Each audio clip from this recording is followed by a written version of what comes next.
All right, we are live on YouTube, and today we are going to be discussing maintaining emotional self-control and how crucial this is regarding all aspects of your life, regarding the success within all aspects of your life. So stick around for all that and much, much more that's coming right up.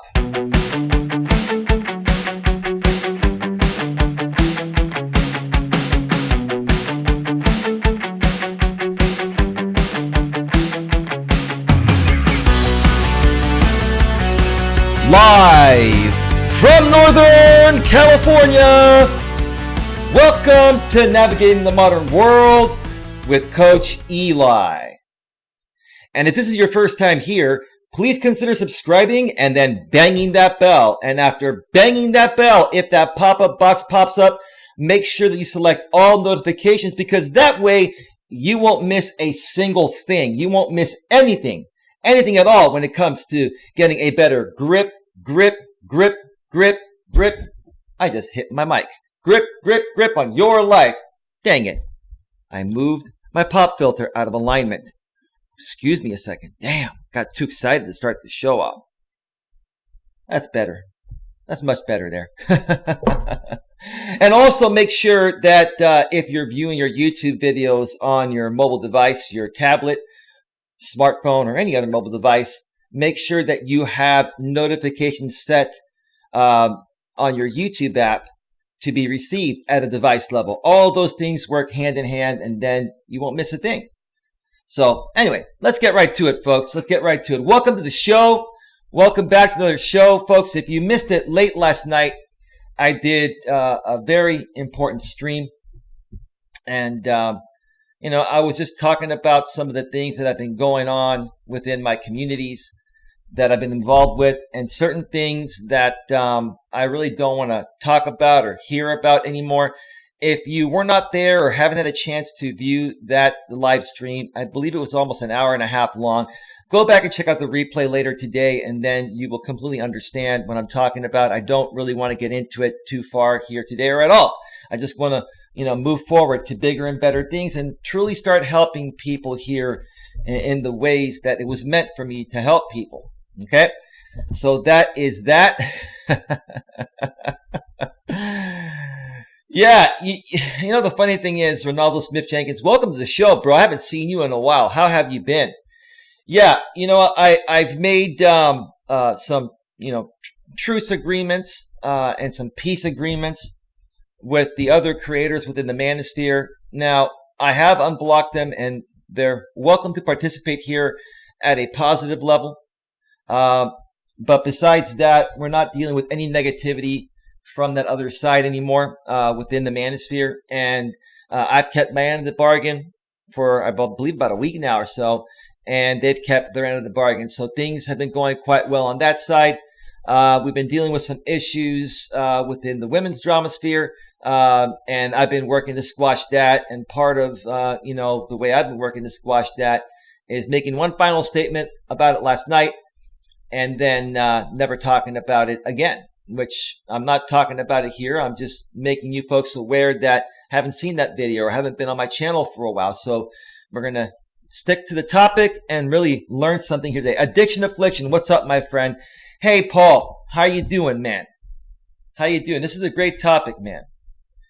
Great topic. With no disrespect, man, you're like me. You're an emotional guy.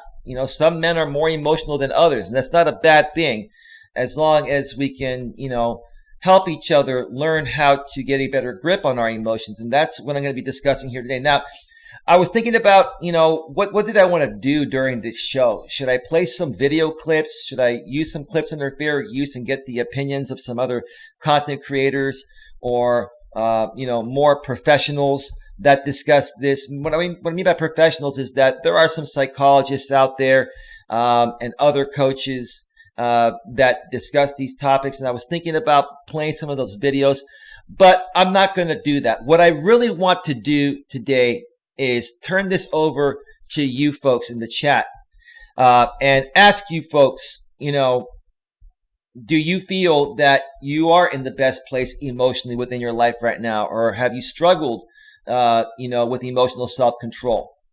Have you let your emotions get the best of you, or have you always just said, well, you know what, that's just the way life goes. I'm going to be strong about this. I'm not going to whine and complain about it.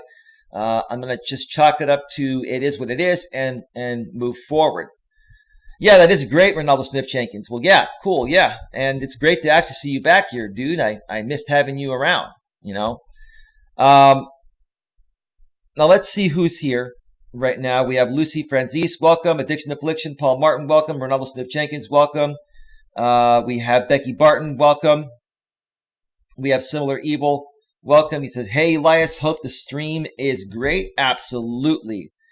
And did I say Becky Barton? Welcome, Becky Barton, to the show. Thank you so much for being here. We've got 10 people in the box. So a little bit of a slow start today, but that's okay. It'll pick up as the show goes on. So what I want to do is extend an invite to anyone out there that would like to join me on Hangouts live on the air.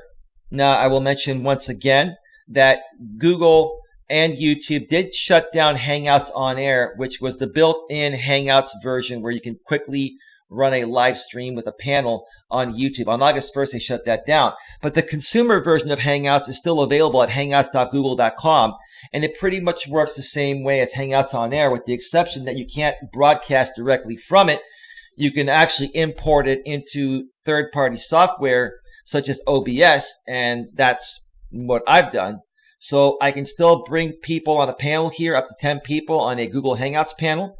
So if you want to join me live on the air on Google Hangouts and discuss this topic and share, any of your personal experiences that have involved you, I guess, how do we put it? Losing your shit. Like, another way for losing emotional self-control is known as losing your shit, right? I lost my shit last night, right? That's a figure of speech, or, that's, I didn't lose my shit last night. I'm just saying that if I did, I could say I lost my shit last night and I apologize for it. I had an emotional moment, right? I went through an emotional rage regarding something, and, I behaved immaturely. I behaved insecurely. I just, let it get to me. And I'm going to do my best to not let it get to me anymore, right? You ever been in a situation like that? I'm sure we all have. Ronaldo says, I'm guessing we cannot mention the amateur urologist anymore. Yeah, bro, I've moved forward from all that. We are at a level of peace, and I want to keep it that way. Let me tell you, Ronaldo, there's always going to be other fish in the sea to fry. And if you've been paying attention lately, and just, look at what Lucy Franzis is writing. Are you referring to Mr. Tidy Whitey?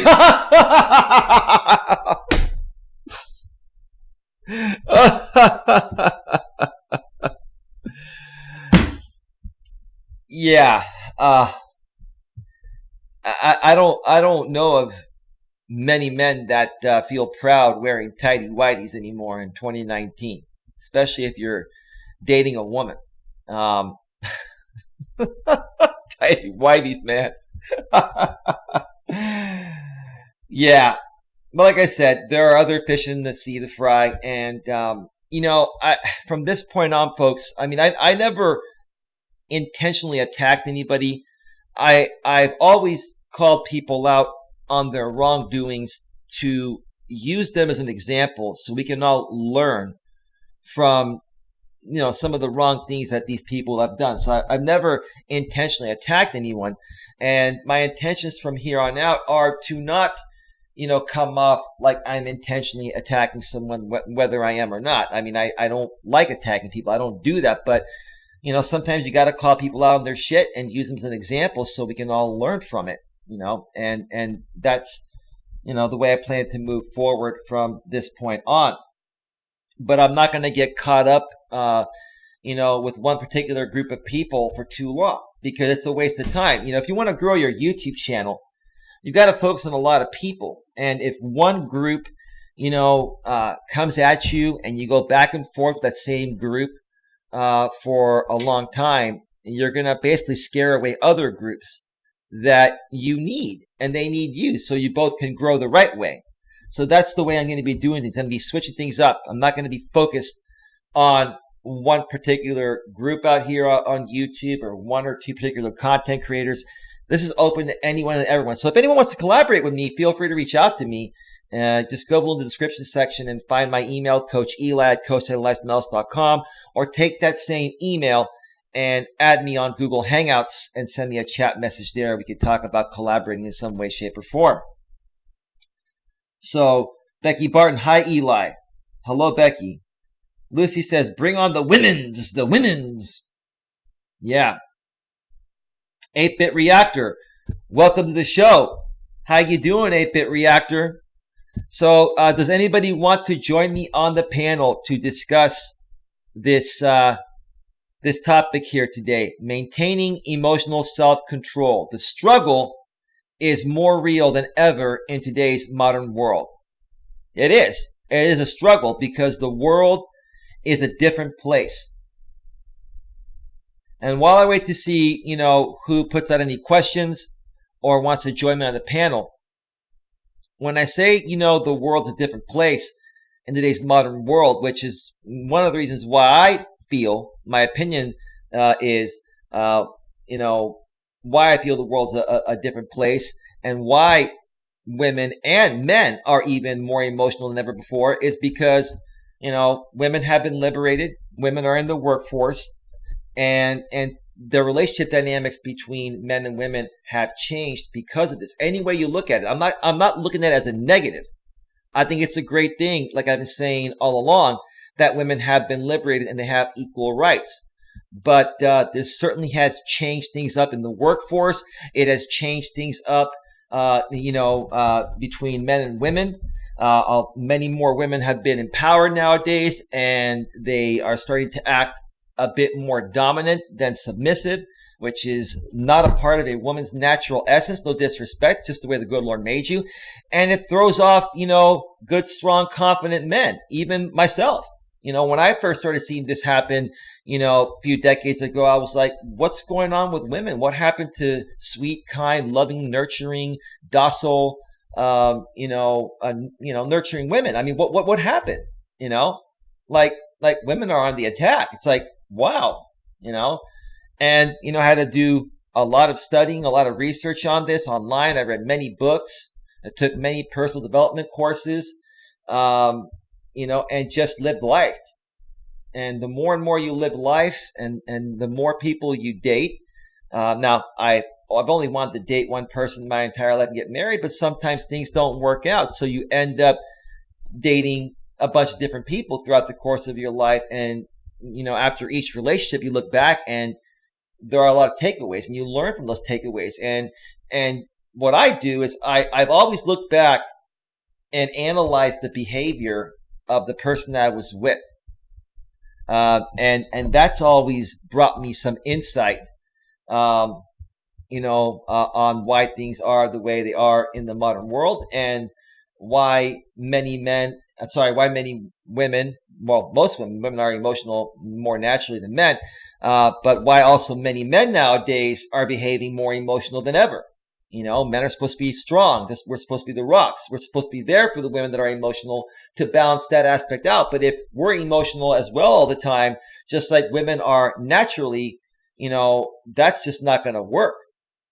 Women look up to a man for their emotional strength. And if we're always overly emotional, how are they going to feel safe and comfortable and secure to want to be with us? Which is why women end up leaving men. That's a big reason why women end up leaving men nowadays, in my opinion, because men lack emotional self-control. And it comes off as a weakness to women. It really does. So I'm okay. Just got a sinus infection. Wow, that sucks, dude. Sinus infections suck. Yeah. I'll tell you, this year, my allergies have really kicked me in the ass. And a lot of people are always asking, why are you sick, for a long period of time? I'm actually not sick. I have allergies. and I need to get on some allergy medication. But I have to find, my way to the doctor. I gotta make an appointment, and then, get a prescription for allergy medication, which, I've heard through other friends that have, severe allergies. They work very well. And, if you have insurance, your prescription will cover, or sorry, your insurance will cover that. And typically it's your copay, which is around what, 10, $20 a month.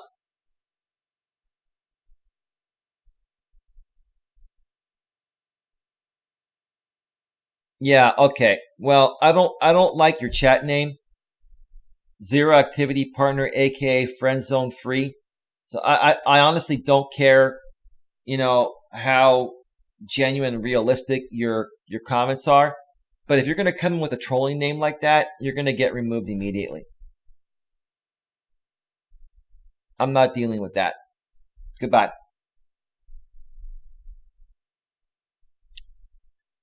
So yeah, allergy medication typically costs in excess of $200 per month if you don't have insurance. It costs you your copay if you do have insurance. I got to check into that because yeah, my allergies have kicked my ass this year, especially since I've done a lot more hiking this year, pretty much than ever before.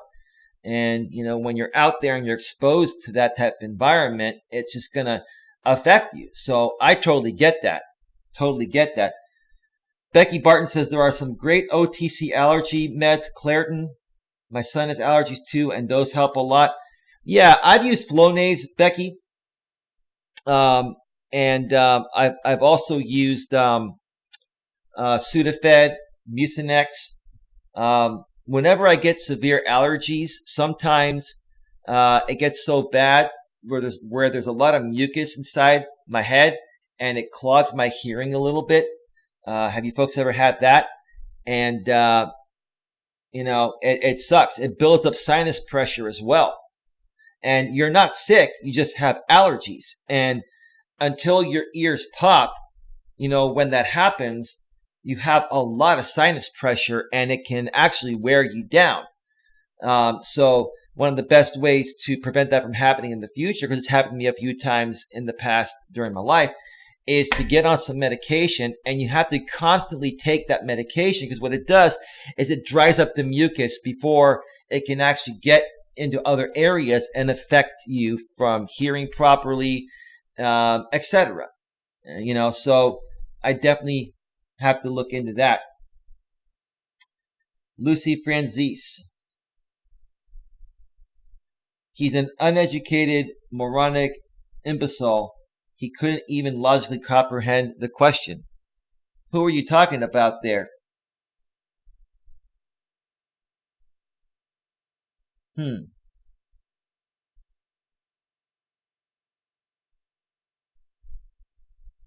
Wow. So the person came back. Yeah, thank you for moderating that 8-bit. Just ban them immediately if they keep coming back in. I got a lot of trolls because, if they're going to sit around all day creating Google accounts to come in here and to, have 5 seconds of fame before they get smashed with the ban hammer, then, do what you got to do. But yeah, I have not tried Claritin. You're saying Claritin works really well. It's over the counter. What does Claritin cost for, let's say, like a 24 pack or something? Is it about 20 or 30 bucks? Yeah, I just want to, if I don't have to go to the doctor or, get an actual prescription and get prescribed medication, I'd rather not do that because it gets rather expensive, and then you got to keep going back to your doctors every now and then after a certain amount of refills. And if I can handle this shit with OTC, over the counter stuff, that would be great. I mean, I found products that will help out allergies. Like I said, Claritin works decent to temporarily relieve it. And Mucinex works decent to temporarily relieve stuff. But, right now what's happening to me is that I've got partial clogged hearing. It's happened to me before. And sometimes it takes several months before that unclogs. So I've yet to find something that just completely, removes it, helps your ears pop right away, and then you can get back to, feeling normal again, getting rid of all that sinus pressure. So, so at Zero Activity Partner, aka Friend Zone Free. Yeah, I know. They're just trolling, man. They're just trolling. It's all good. Yeah, it's probably Clorox bleach or one of those dudes over there. He's got nothing better to do with his time. And the store brands are usually cheaper. Absolutely they are. Absolutely they are. That's why I'm looking to go that route. Now, again, yeah, if you have a good insurance plan, your copay will typically, cover allergy medication. There's nothing better than the prescribed stuff. But that, you got to go to your doctors, get a prescription, and go back for refills every now and then. And if you don't have insurance, it gets very costly. Red Panda says, have you tried a neti pot? I've heard of a neti pot. Like, how does it actually work? I'm just curious to know, how does that actually work? So let me know about that in the chat.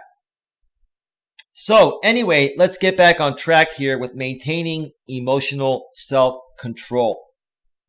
Okay, how many of you out there, and it's okay, folks, it's not that big of a deal. We can talk about it here. How many of you out there have had an emotional moment or two where you reacted crazily or overreacted, and you regretted the way you felt after that? Let me know about that. If you folks want to share some of those situations in the chat, or if you're currently struggling with something emotionally right now and it's affecting you from being able to contain and control your emotions at a normal level, I'd love to hear your stories about that. Now, 8-Bit Reactor says, I have. When you say I have, what do you mean? You've tried a neti pot, or you've had emotional self-control issues? Because I'll admit, I've had some myself. Now, I'm not emotionally unstable. At least that's my opinion about myself. But I have had several emotional moments in my life, and I feel my reactions were justified. I've never been a crazy person. I've never attacked anybody or beat up anybody or done anything like that while I'm having these, moments of lacking emotional self-control. But I certainly have come out here on YouTube in the past and just kind of almost made a fool out of myself. In the past, amongst my friends and family, I've had my rants and raves where I've lost emotional self-control and I made a fool out of myself. But it's the times where you make a fool out of yourself. If you sit there and you analyze it and look at it and learn from it, you learn to build more of a tolerance for BS, and then you stop reacting emotionally or overly emotional to many things that are really not that big of a deal at the end of the day. You know what I mean? I have had some instances of overreacting to things. 8-Bit Reactor, do you want to come on the panel for a little bit? And you don't have to be specific, but maybe we can talk about situations here. So Lucy Franzese says, I had an emotional breakdown immediately after seeing Mr. Tidy Whitey video. It still disturbs me to this day. Okay, Lucy.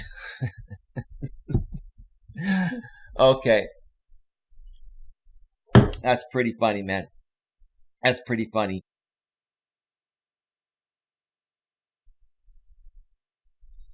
Becky Barton says, me, I am a very emotional and sensitive person, even for a woman. Becky Barton and 8-Bit Reactor, would you folks like to join me on the panel? And we can talk about some of these things. You don't have to mention specifics or any names, but maybe situations of how you reacted or overreacted to something and how you felt afterwards. Did you apologize for behaving that way? Did you learn from behaving that way? I'm curious to get some feedback, with some real life experiences here. So let's see, what else do we have here? Red Panda says, pour saline solution in one nostril and it comes out the other. It flushes your sinuses. It's kind of like a similar thing that Flonase does, huh, Rad Panda? Probably a similar thing that Flonase does. Flonase does work pretty well. But again, all these solutions are temporary.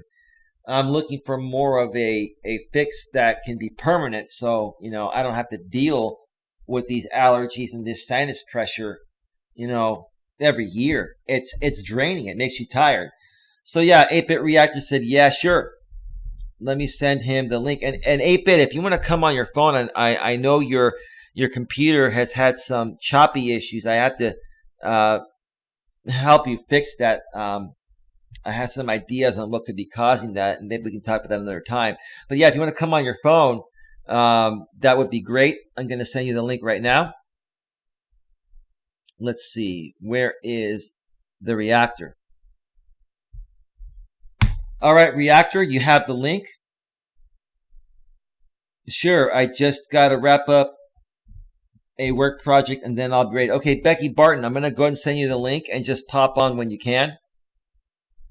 So Becky Barton, you do have the link. And before I switch over to the quad screen and 8-Bit Reactor comes on, today's backdrop, self-control. Choosing to do what you should even when you don't want to. Self-control is this, choosing to do what you should even when you don't want to. In other words, it's saying making the right decision. And sometimes just letting that shit go and not letting it get to you. If people are attacking you or teasing you in real life or online, just let that shit go. Get a good laugh at it and go, ha, ha, ha, and then just, forget about it and move on with your day. And even if people continue to come at you, whether it's online or offline, just ignore them. Like, hey, I don't want to talk. Just leave me alone. I don't want to talk about it. You go do your thing. I'm not interested in your drama, and even when you ignore certain things, having that emotional self-control will allow you to continue to tell those people that are coming at you to try to get to you and tear down your emotional self-control. If you have emotional self-control, you're going to be able to handle it better, and you're going to be able to continue ignoring those people till they get tired of coming at you, and then the problem will fix itself. Matt Ossie Bushman, I'd love to get your feedback on it. If you want to join us on the panel as well, I'd love to have you.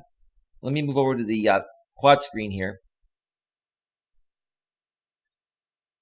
I beat a man within an inch of his life once because he stole my cigarette lighter. Bet he won't do it again though, but I have become more humble now that I got my lighter back. I haven't always been perfect. No, Bushman, got a lot of love for you. Got a lot of love for you. But I'm curious to talk about this with you and bring you on a panel. And I say this with a lot of love because I just call it as I see it. I mean, there have been several instances where certain things have affected you emotionally here on my channel. Some of the things I've said, some of the things other people on my Hangouts panels have said, and it's triggered you to a very heightened level of emotion, which I'll be honest with you, bro, is kind of scary at times. And it's kind of scary when a man loses his emotional shit. It's more expected for women to lose their shit emotionally because women are naturally emotional creatures all day, every day. But it's not a natural and normal thing, in my opinion, for men to overreact to a lot of things like that. And so, no disrespect, I love you, Matt Ossie Bushman, like a brother. You're a great guy, but you would be perfect for this panel as well. We get you, 8-Bit, we get Becky Barton will be on, and anyone else that has any other questions within the chat, we can definitely talk about this. And again, I'm not going to be playing any videos today, folks, because I want this to be interactive. I want us to talk about this. I want us to share experiences between the panel on Hangouts that's going to come on here in a second and the audience. So should be a pretty good show here. Just waiting for some people to come on. Let's see. Yeah, Flonase works, but a neti pot is more of a cleanse instead of a medication. So what you're saying, Rad Panda, the neti pot will basically remove all that shit out of your system. Then you can use Flonase and other products to maintain it. Or you just use a neti pot every now and then. Lucy says, don't fuck with the Mad Aussie Bushman. SAS. What is SAS? Not quite sure what SAS is. Okay. Interesting. All right, got 17 people in the box here. Thank you so much for being here, folks. By the way, while I wait for Mad Aussie Bushman, well, not Mad Aussie Bushman, Matt, if you want to come on, just let me know. I'll send you the link. Cleans you out so your symptoms aren't as bad, says Rat Panda. Okay, I'll have to check it out. Maybe I'll go buy one of those today and try it out. I'm up for trying anything at this point. To remove sinus pressure. It really sucks. It's hitting me right now a little bit, but I'm fighting through it. And it wears you down quicker, I'll tell you that. It really does. So, oh, come on now. I never lost my shit. I was just expressing my difference of opinions. No, you do express your difference of opinions, Mad Aussie Bushman. But I gotta be honest with you, in my opinion, sometimes you get quite emotional over someone else's opinion. And all I'm saying is that, look, everyone, including yourself, is entitled to their opinion. We don't have to agree with someone else's opinion, but we should respect their opinion and humbly disagree and explain why. Because if we expect other people to listen to our opinions, we should be willing to listen to their opinions as well, and maybe learn something from each other. But I'll tell you what, Bushman, I'm just being honest with you. If you want me to go back on the air right now live and play clips from when you and what's his name, the King of All MGTOW were going at it on my panel the other day, I can do that. And I don't want to do that, bro. I mean, I like you, and honestly, Bushman, here's the thing.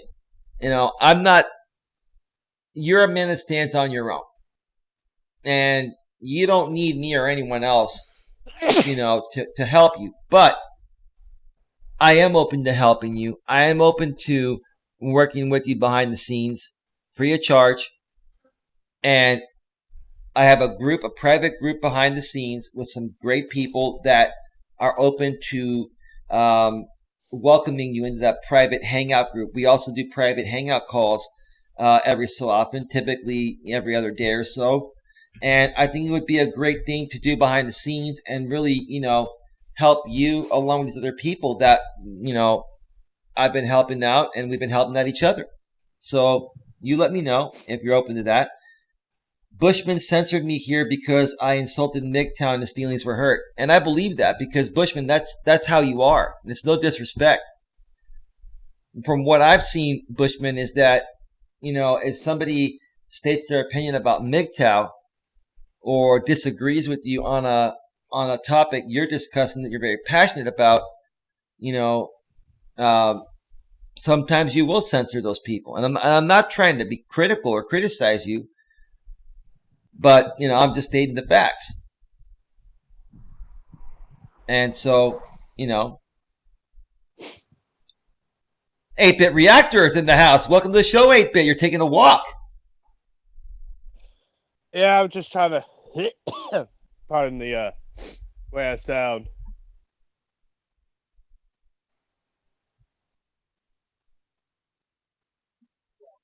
Do you have allergies, bro? Oh, bad. Oh, me too, man.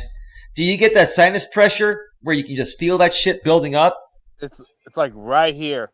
Yeah, right on your nose, huh? Yep. Yeah. Hey, there's the dish. That must be the HughesNet dish. Yep. You just walk past it. There it is. I see that thing. There it is. It's huge. It is huge. That's a big ass dish. Oh yeah. 8-Bit McNoodles says, "What up? 8-Bit and Eli?" Hey McNoodles. But yeah, Go We ahead. couldn't put it on the front of the house or on the post of the house because since we rent, the landlord won't allow it. Mm. Yeah, yeah. When you're like renting or you're in an apartment complex, there are some regulations you have to follow within the complex to if you're going to put a dish. So yeah, I know all about that. So I get what you're going through on that. But anyway, bro, today we're talking about emotional self control, and I'm glad you're here because uh, you, myself, Frost Wolf, and I'll mention it doesn't matter, Sicily. We've got this private group going behind the scenes where we've been really helping each other out. We talk about many things. Some Yeah. things are private, which is why we don't put it publicly out there. But what we basically have done is create this like uh, group for men, an emotional support group for men, because there really isn't such a thing out there in the world today. I mean, there are many groups out there that support women emotionally, and they're emotional support groups. But as far as for men, we don't have that because it's automatically assumed that we're men, we're strong, we're the rocks, and we have to always contain our emotional shit per se. But because the world's a different place, Yeah. 8-bit nowadays, with modern day feminism and all that, it's really changed the way men behave and react to things. And I feel men really do need more emotional support in today's day and age than ever before. What do you think about that? Yeah, I actually do believe that we do need more emotional support because, no offense to the women, but like these radical feminists have put so much pressure on us guys to try to better ourselves. It's putting so much stress on us that we lose our shit more often than we're supposed to. Right. Because we as men are supposed to be strong, emotionally secure. That way if we ever find somebody to be with, that way they know that they can be emotionally secure with us. Right. We balance them out because, women are naturally more emotional than men. They think emotionally before logically. Men are the opposite. So we balance each other out. And if we have a man that's emotional all the time, he in essence is behaving like a woman. So it's like having two women in the relationship. And that never works out. The Exactly. woman gets irritated that, that's where the term big fucking pussy came from because, when men act like a BFP, big fucking pussy, that's what turns women off, and then the woman, loses respect for the man. The woman stops trusting the man's masculine core, and then falls out of love with the man and leaves him. Go ahead. Yeah, exactly. That's what I was about to say. Is that that's what's going to happen. Okay. Because Go ahead. yeah, what were you gonna say? I was just going to read something that the Bushman said, but finish up what you're saying because the Bushman is responding to me regarding this topic that I've been going back and forth with him in the chat before you came on. But go ahead. But yeah, sorry for the car. But, No, that's cool. It sounds cool, dude. I like that you're on location. You're live via satellite. You're live via satellite, man.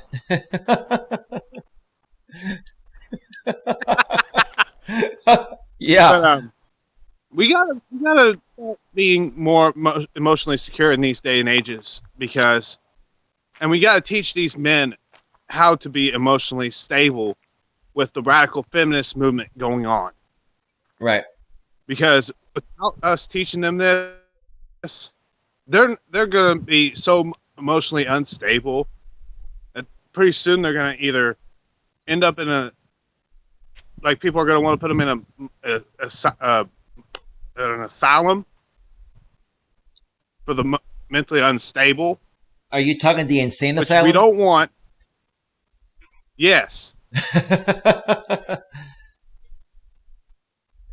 because I've seen some men out there go completely off their rocker because of how emotionally unstable they are because of these radical women. Yeah. And it's crazy. I mean, I used to be like really bad with my emotions back in the days. I had real bad anger issues, Me too. and I couldn't control it. Because like the smallest thing would set me off. Me too. I even went off on my own parents, and they were about to put me away.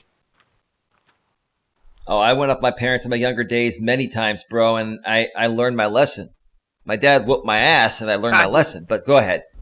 Yeah, I learned my lesson the hard way as well because, one, I was raised the Gen X way, and this was before all this discipline. You weren't allowed to discipline your children, Right.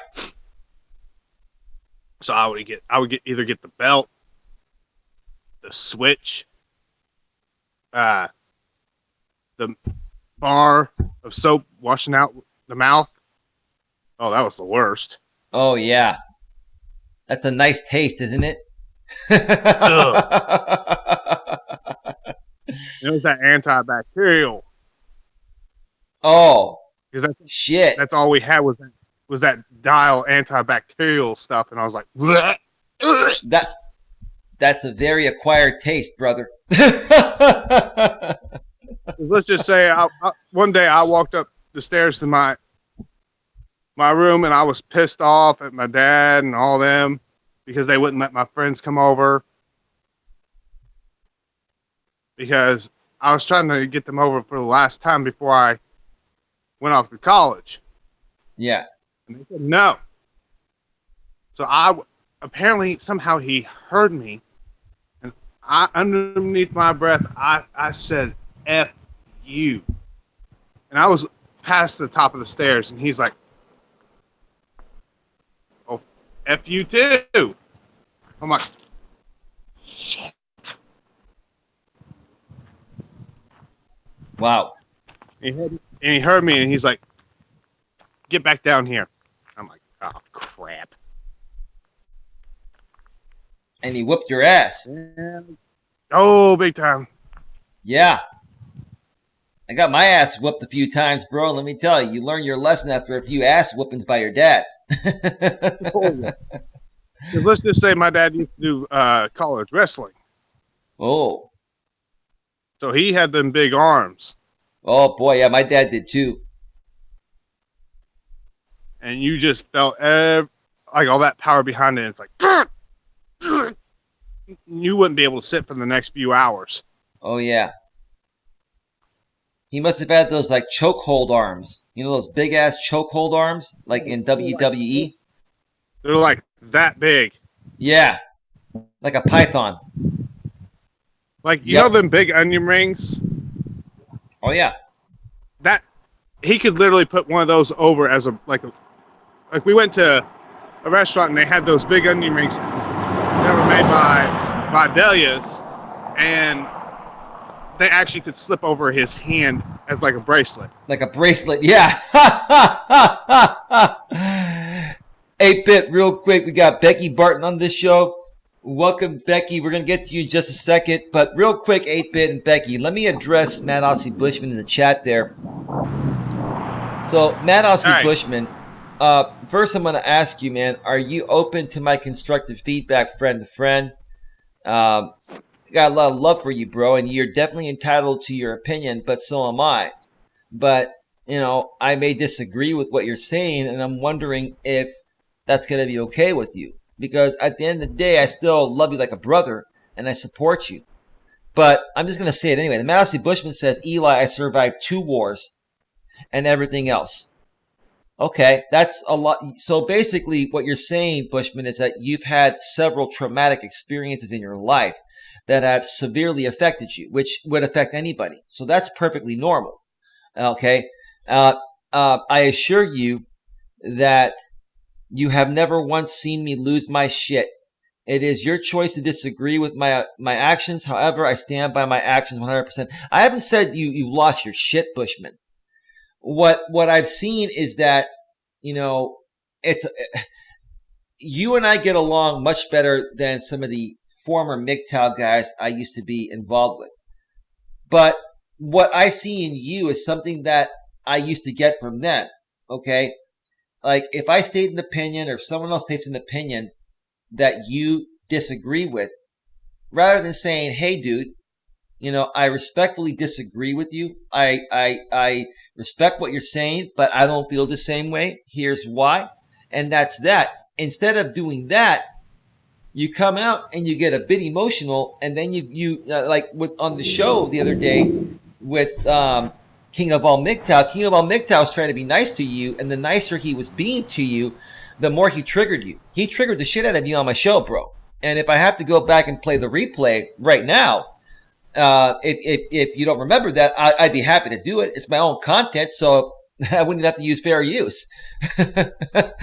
I'm just saying, dude, I got a lot of love for you, and I think you're a great guy. No worries. Okay? But I think, you're a good example of, someone that just doesn't want to hear certain things. Even though on one aspect you say you're open to hearing it, it's the way you react to it that you may not even be realizing, that is just, it's not congruent with what you're saying. You're saying that you're open to hearing other people's opinions, but then once they give them, then, you basically, argue them. And it's not about even arguing. It's about just having a discussion and stating your opinion and having a nice, civil back and forth. So that's all I got to say there, dude. No big deal. You're more than welcome to join our group behind the scenes. I'm extending an olive branch to you, Bushman, because I really like you. I think you're a good person. And I could also share some other feedback I've been receiving from many people that follow this channel. I do not want to state that privately, or sorry, I do not want to state that publicly. I'd rather state it privately. So let me know if you want to connect with 8-Bit, myself, Frostable Studios, the Sicily, behind the scenes in our private group. We chat almost every day or every other day, and we have, a call almost every other day or so where we catch up with each other and we give each other that emotional support that I feel, men are not getting in general.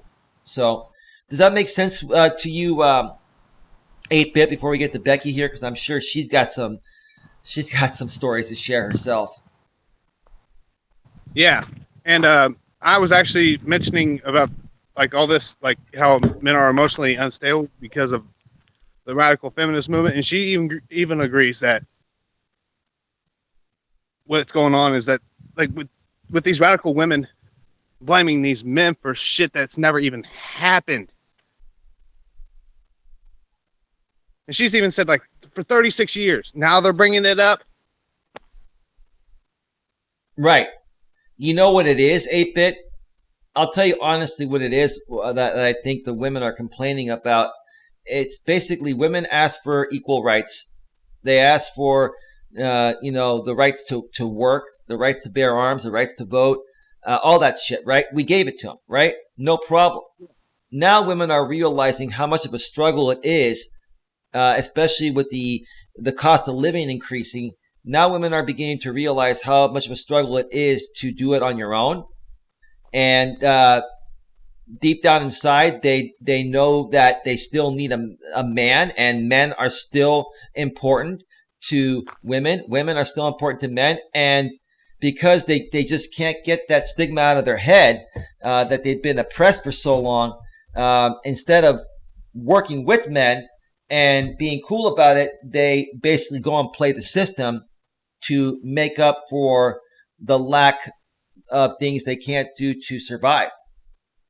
So we give them the rights. We give them the rights to do what they want to do. They got rights. You wanted that, we gave it to you. Now that you have them, you're complaining about the rights that you have? I mean, it's horse shit. Go ahead. Yeah, it's like a back and forth thing. Like, do you want the rights or not? Or do you want us guys providing for you and then you stay home, have the kids, and have tea time with the ladies. What do you want? One or the other. You can't have both. You can't make your bed and lay in it. The system worked well for hundreds of years, right? For centuries, the system worked, right? Now we make this huge change to the system, and it's more fucked than ever. It is. But go ahead, because I want to get to Becky here in a second. Exactly. I've never seen the system more fucked up than I ever have today. Right. Even as a millennial. I mean, shit, the fucking shit I've seen every day. It's just unreal. Because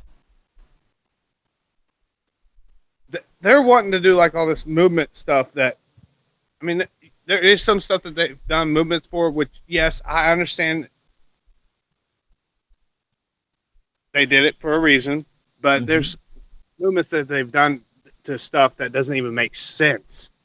Right.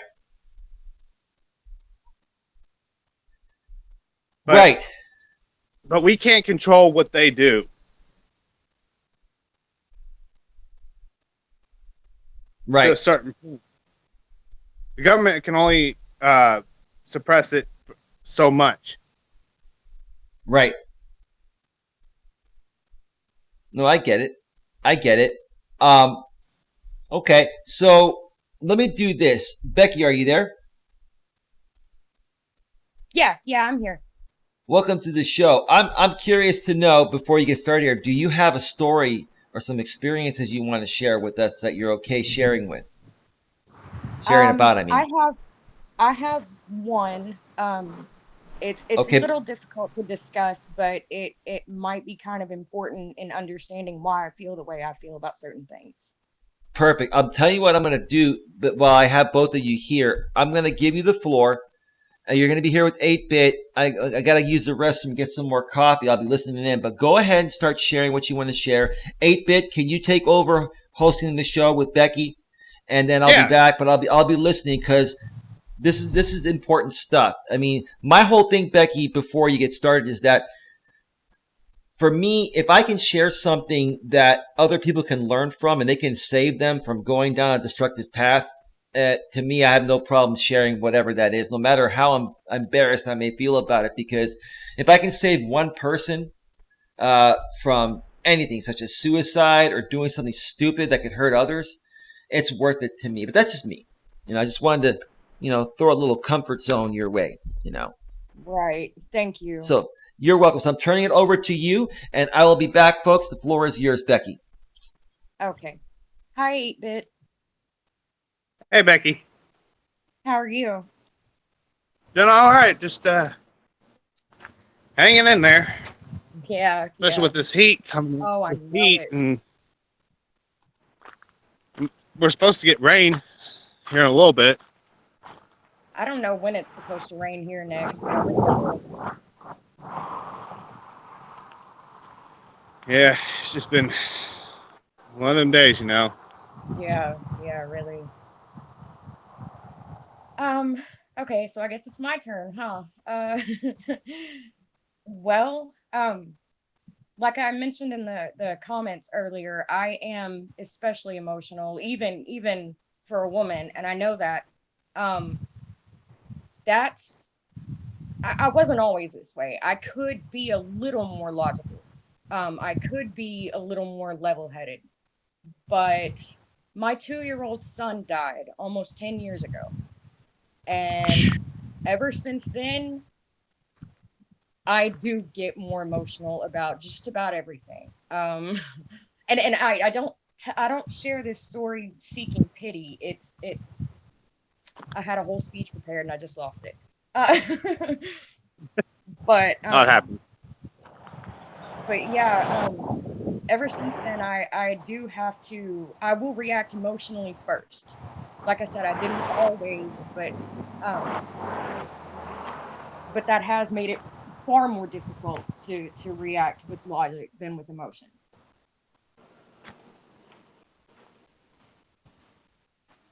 Yeah, I understand that because losing a kid is not easy. It's not.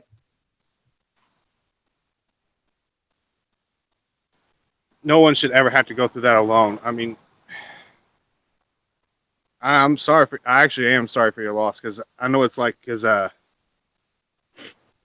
me and my wife had tried having kids and we've lost all three. Oh my God, I'm so sorry. Yep, but it's like you never really get used to it, No. of the pain, but you slowly adapt to it. Yeah, yeah. It becomes where it's not constantly all consuming. You can function, it's just always there. Yeah,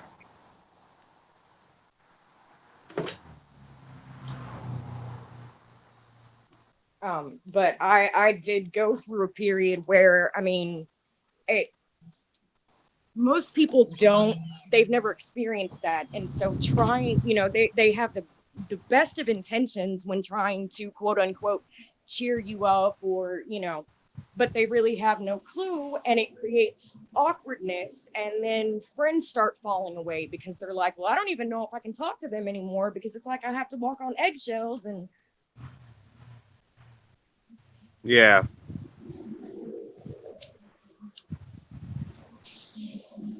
because I know it's like having friends that think they know how to talk to you when they really don't about the yes, situations that you're going through. Because I mean, seriously, if you don't know what the person's going through, just tell them, I don't know what you're going through, but can you explain some way exactly. of Yes, if explaining someone has how never you're feeling right experienced now? it, That for way them I to know how to say, help. oh, I'm sorry, go ahead. But yeah, it's like, yeah, that way you know how to help that person, to Yes. explain it to them. And But it's I mean, it's go ahead. yeah, but yeah, sometimes even after explaining, it's still hard to uh, talk to the person because after them explaining it to you, it puts you more of in a bind on being careful on what to what to say to that person now that you know how they truly feel. Yes.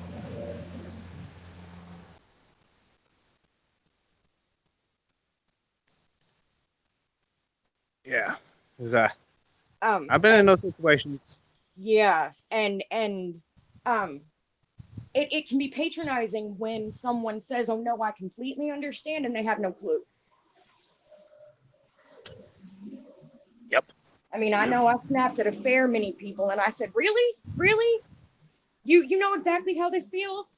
"Oh, well, no, but this one time my kids stayed over at a friend's house for 2 nights longer," and I just looked at them. Yeah, it's just You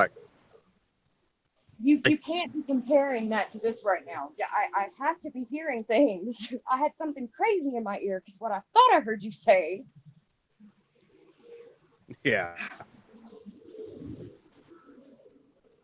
And the worst thing is when people say, "Well, you'll just have to get over it." How do you do that? oh that and when somebody says that to me, it just triggers me. It makes me snap every time. Oh yeah, Especially like when yeah. It somebody tells just me to get over, like when I lost my best friend uh-huh.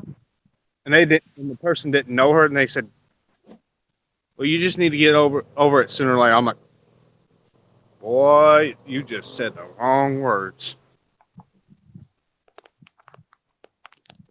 Yeah, yeah. It's And like that's when I go off on them.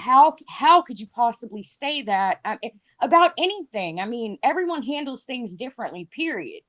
Um, but especially Oh yeah. really traumatic things. I mean, the loss of any loved one really is going to be super traumatic. And uh, I mean, how could you, like, how insensitive do you have to be to say that?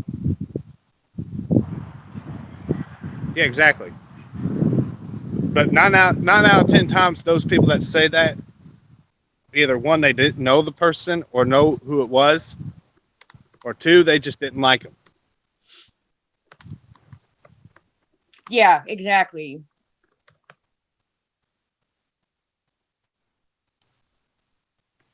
Because I've actually a couple of my friends whose a friend of mine whose mother I considered like another mother to me because I looked out for her son back in high school. And after I left high school, I always constantly looked out for him. Yeah. She had went through hell. Everything was failing with her. Like she was medically, like her body was medically failing her. Yeah. Sepsis, lungs were shutting down. Everything was starting to shut down. And next thing I seen, after my friend told me that she was in the hospital, next thing I seen was the staff light going over my house. I'm like, no, that can't be her. And so he messages me and says that she was life flighted to Louisville. That's Yeah. where she passed. I mean, I literally broke down because I I just can felt like only imagine. I just felt that's when I first time I ever actually really broke down. Yes, I bless your heart. Like I literally went into a mental breakdown completely. I, I went off on the friends I was staying with. I went off on everybody in the neighborhood. I just didn't want to be around no one. And if anybody new came up to me, I would snap on them. Yes. But I've learned to control that now. Because you got to learn Yes. in these day and ages, if you snap on the wrong person, it can end you in some places that you don't want to be. Yes. Yes, it can. Yes, it can.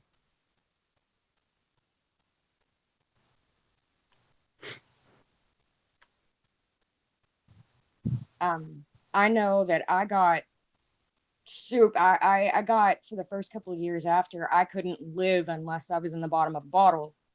And that alone got me into some pretty embarrassing and not so take backable situations. Becky, I'm back. Is that? Are you saying that you turned to drinking to soothe Yes, the I pain, did. to numb the Yes, pain? I did. I I've been really, there. yeah, I think we all have been there, and yeah, I really, first of all, I admire the fact that you're able to come out here and share that so we can help other people understand that you can turn your life around and you can get past these traumatic things. There's nothing more traumatic than losing a child for the mother, but also the father and anyone else involved in the family and the friends. And it even hits me to even hear that, even though you said it happened 10 years ago, right? Yes, this coming January will be 10 years. Wow. Yeah, Yeah, I because mean, I will say that not many people will think that losing a baby will affect the male or anything like that. But it does. us men, when we lose a child that was our own, We will cry to we eternity. will. Yeah, it's like I Yeah, said, I've lost three. Well, we've we've had three miscarriages, and we named one of them. bless your Wow. heart. We Um, knew it. Well, we didn't know what gender it was, but we used a gender neutral name. oh, that's interesting. Bless your heart. Oh goodness. But I mean, it never got. I never got over the pain. I mean, you get You used to don't. it. Yeah, you just learn to live with it. You get Because emotionally attached, right? yeah, and when I lost the first one, I just wanted to drink my life away.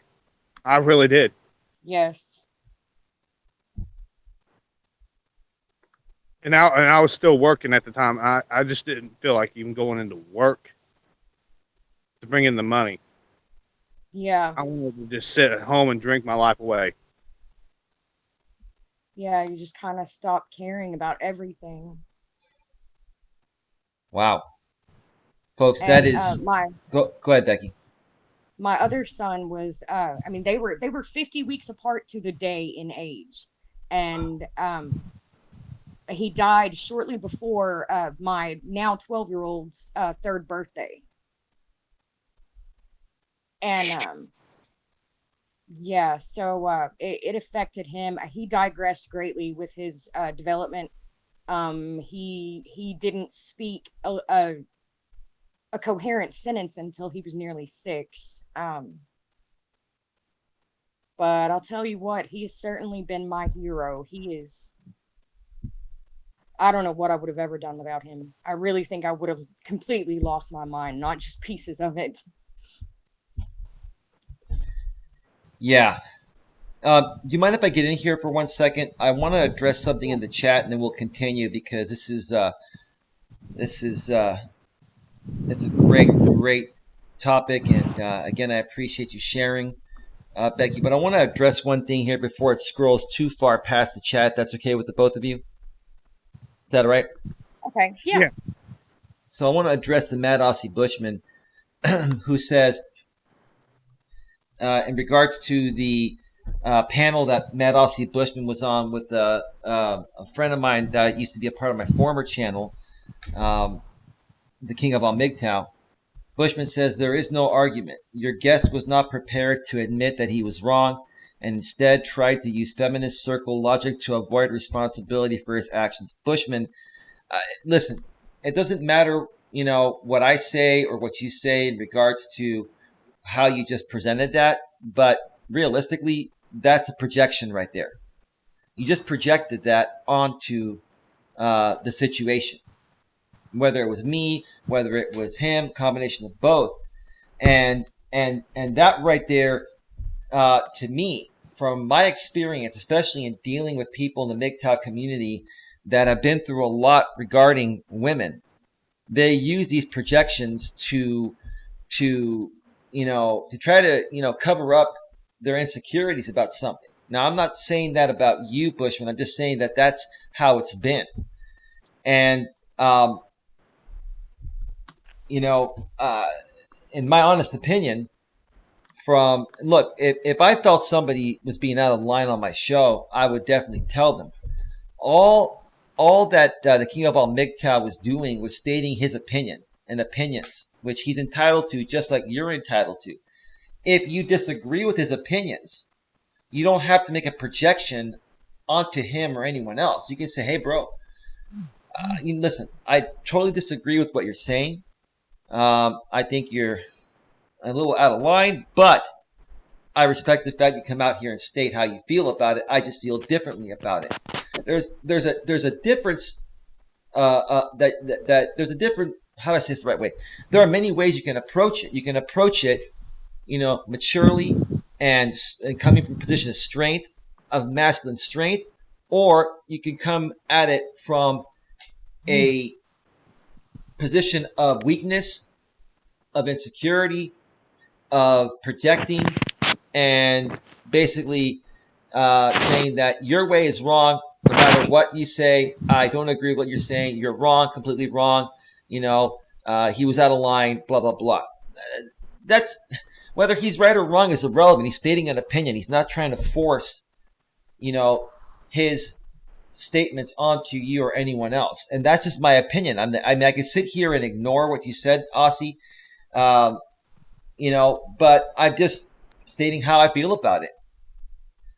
And that's part of the problem we have with the modern man in today's day and age, is that a lot of modern men have become very insecure and very weak emotionally because of all these things that have happened to them, because of things they've been through. And here's the other thing I want to ask you, Aussie, and other people out there. Are you open to constructive feedback and constructive criticism?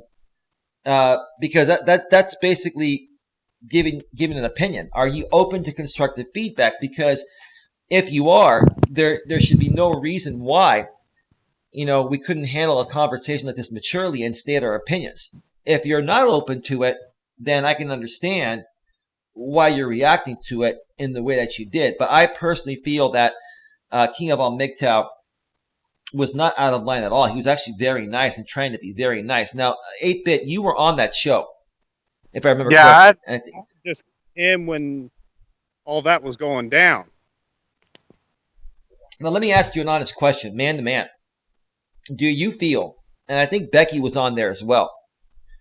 And if she wants to say something, we're not trying to gang up on Bushman here. This is an example. We're trying to use an example here to teach people something, right? Yeah. Do you feel that the King of all MGTOW was projecting, or was he stating an opinion and just trying to share his thoughts about something? Well, and it's going to be funny. In my honest opinion, he was just stating his opinion. Okay. Because he was just stating what he thought on the situation and about everything that's been going on. Right. But when projecting something is when you actually say it's this and not something else, which I didn't hear him say that.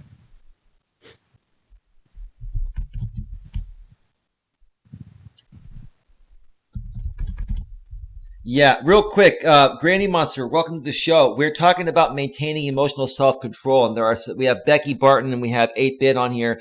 It's a very interesting and good topic. Do you have a few moments you could pop on in, maybe share a story or share your feedback?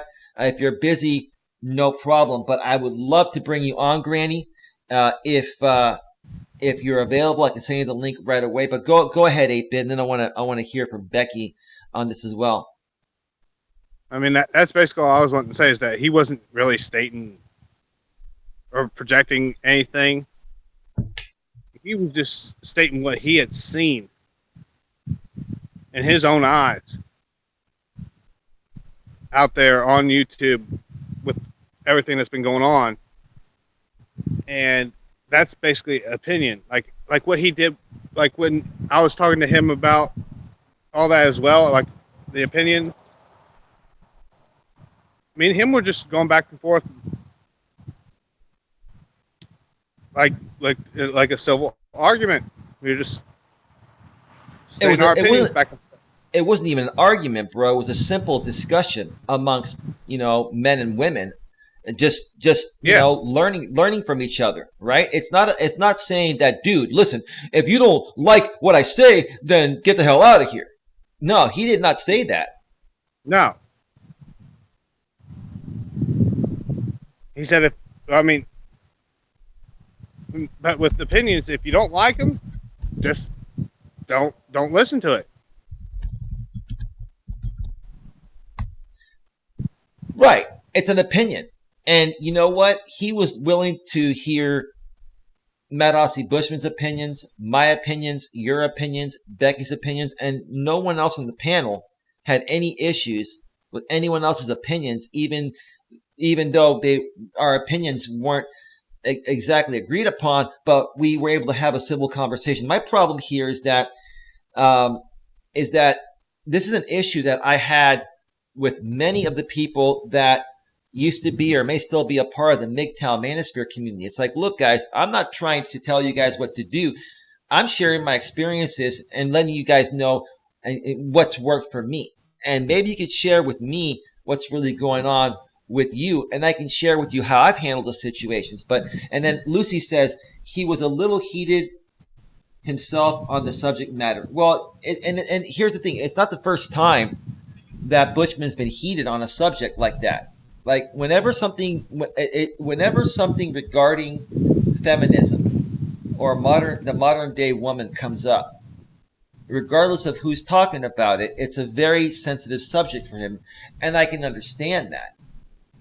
But if you're going to participate and share your opinions on how you feel on things, you got to be open to scrutiny. You got to be open to other people's opinions and feedback. And if you're not, it'd be better to not say anything at all. That's just my opinion. Yes, I agree with you on that opinion there, Eli, because not everybody agrees on everything. I mean, there is some instances where people do agree on everything, but it's very rare in this day and age that everybody agrees on the same thing. Because we all have our own thoughts, our own opinions on everything that's going on that we all don't see eye to eye on. Heck, there's even instances maybe that me and you, Eli, haven't seen eye to eye on. Yeah, but we never argue about it, dude, and we're still friends. We've never Exactly. once, I've never once said, fuck you, 8-bit, I don't want to talk to you anymore. Not one time. And you haven't done the same thing. You know why? Because, what's that? Neither one of us has. Because we understand that we're just trying to help each other and we're Exactly. learning from each other. And all it is a matter of opinion. And we're emotionally strong enough as men to the point of where it's really not that big of a deal. It's not. And real quick, 8-bit, before we get to Becky, Bushman says Eli, instead of admitting his mistakes, he made personal attacks. No, he was defending himself once you attacked him, Bushman. And look, if that's not what you feel, go back and watch the replay and listen to the comment. Look at the comments that the people are saying in the chat. And if you want to hear more opinions about, what people were saying about your reaction, there are a lot of people talking about it, Bushman. I'm not saying this to kick you down or to not want to be your friend. I do, but the bottom line is that look, he did not attack you one bit. You attacked him, and then he came back at you because you attacked him. He was defending himself. And those are the facts. Listen, Bushman, I've been attacked many times, and I've had people project their insecurities onto me so many times within MGTOW that I can spot that shit immediately. You were not being attacked one bit. Now, let me ask Becky. Becky, are you there? Yes, I'm here. I'd like to get your opinion, if you're open to sharing it, from the female perspective. I believe you were on that panel as well, where and this is a great example to use. You have Matt Ossie Bushman, and you have the King of all MGTOW trying to have a discussion about feminism and the way things are with female nature nowadays. I mean, do you have an opinion about that matter there? Do you feel that King of all MGTOW was out of line, or he was just stating an opinion? Well, I think anytime it comes to a topic that about which a person is passionate, things are going to get emotional because they believe so much in what they believe. And I think there might have been a communication error, a misunderstanding, or a misinterpretation. And I think it led to the overly emotional reactions, I mean, by everyone involved. But I can't say that one person or the other was wrong. I also wasn't there for the entire panel, though. I had to bail out and get back to work. But that was just how it seemed to me. Okay, fair enough. Let me make this statement, and then we'll get back to what we were talking about before. This is the one thing, and I'm going to be perfectly honest here. This is the one thing that annoys me the most about mankind, my own kind. And I'm going to talk smack about my own kind right now, not even women. So, ladies, yeah, I've shared my opinion or opinions about female nature before, but now I'm going to talk about my own kind and say the number one thing that annoys me about the modern day man is when they lose their shit emotionally and they project their insecurities onto other women or especially men. And I've seen a lot of that happen through the MGTOW manosphere community, because masculine energy, Becky, is strength. Okay, now you're a lady, and I respect you as a lady. And if you were gonna be with a man, I believe you said you're married, right? I have a boyfriend. You have a boyfriend. Okay, that's right. That's right. Sorry, I forgot about that. That's right. Yes. You have a boyfriend. I remember now. Now, your boyfriend's a good man, I'm hearing, and you wouldn't be with him if he wasn't. Yes. But you're with him for a reason, because he is a strong man. He's a good man. I'm just assuming this, or I'm assuming you wouldn't be with him.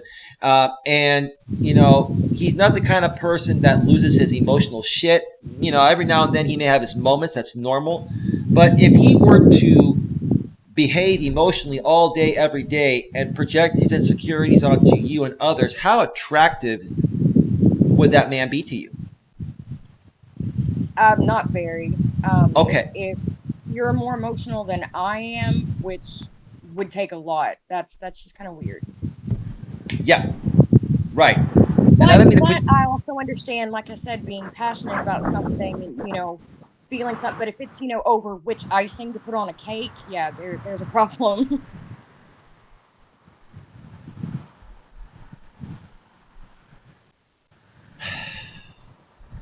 Look at this, folks.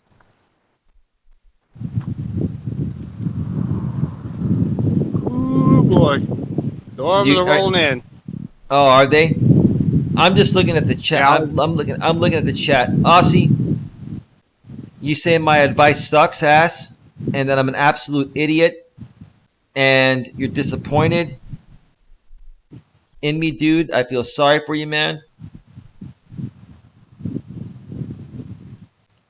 The Mad Aussie Bushman. You know, Aussie, I gotta tell you this, man. Okay, go ahead and leave, Bushman. I'm gonna do you a favor. This time you're not coming back. I'm done with this shit because this is something I had contemplated for the longest time. And as a matter of fact, Bushman, I'm also gonna remove you from Hangouts because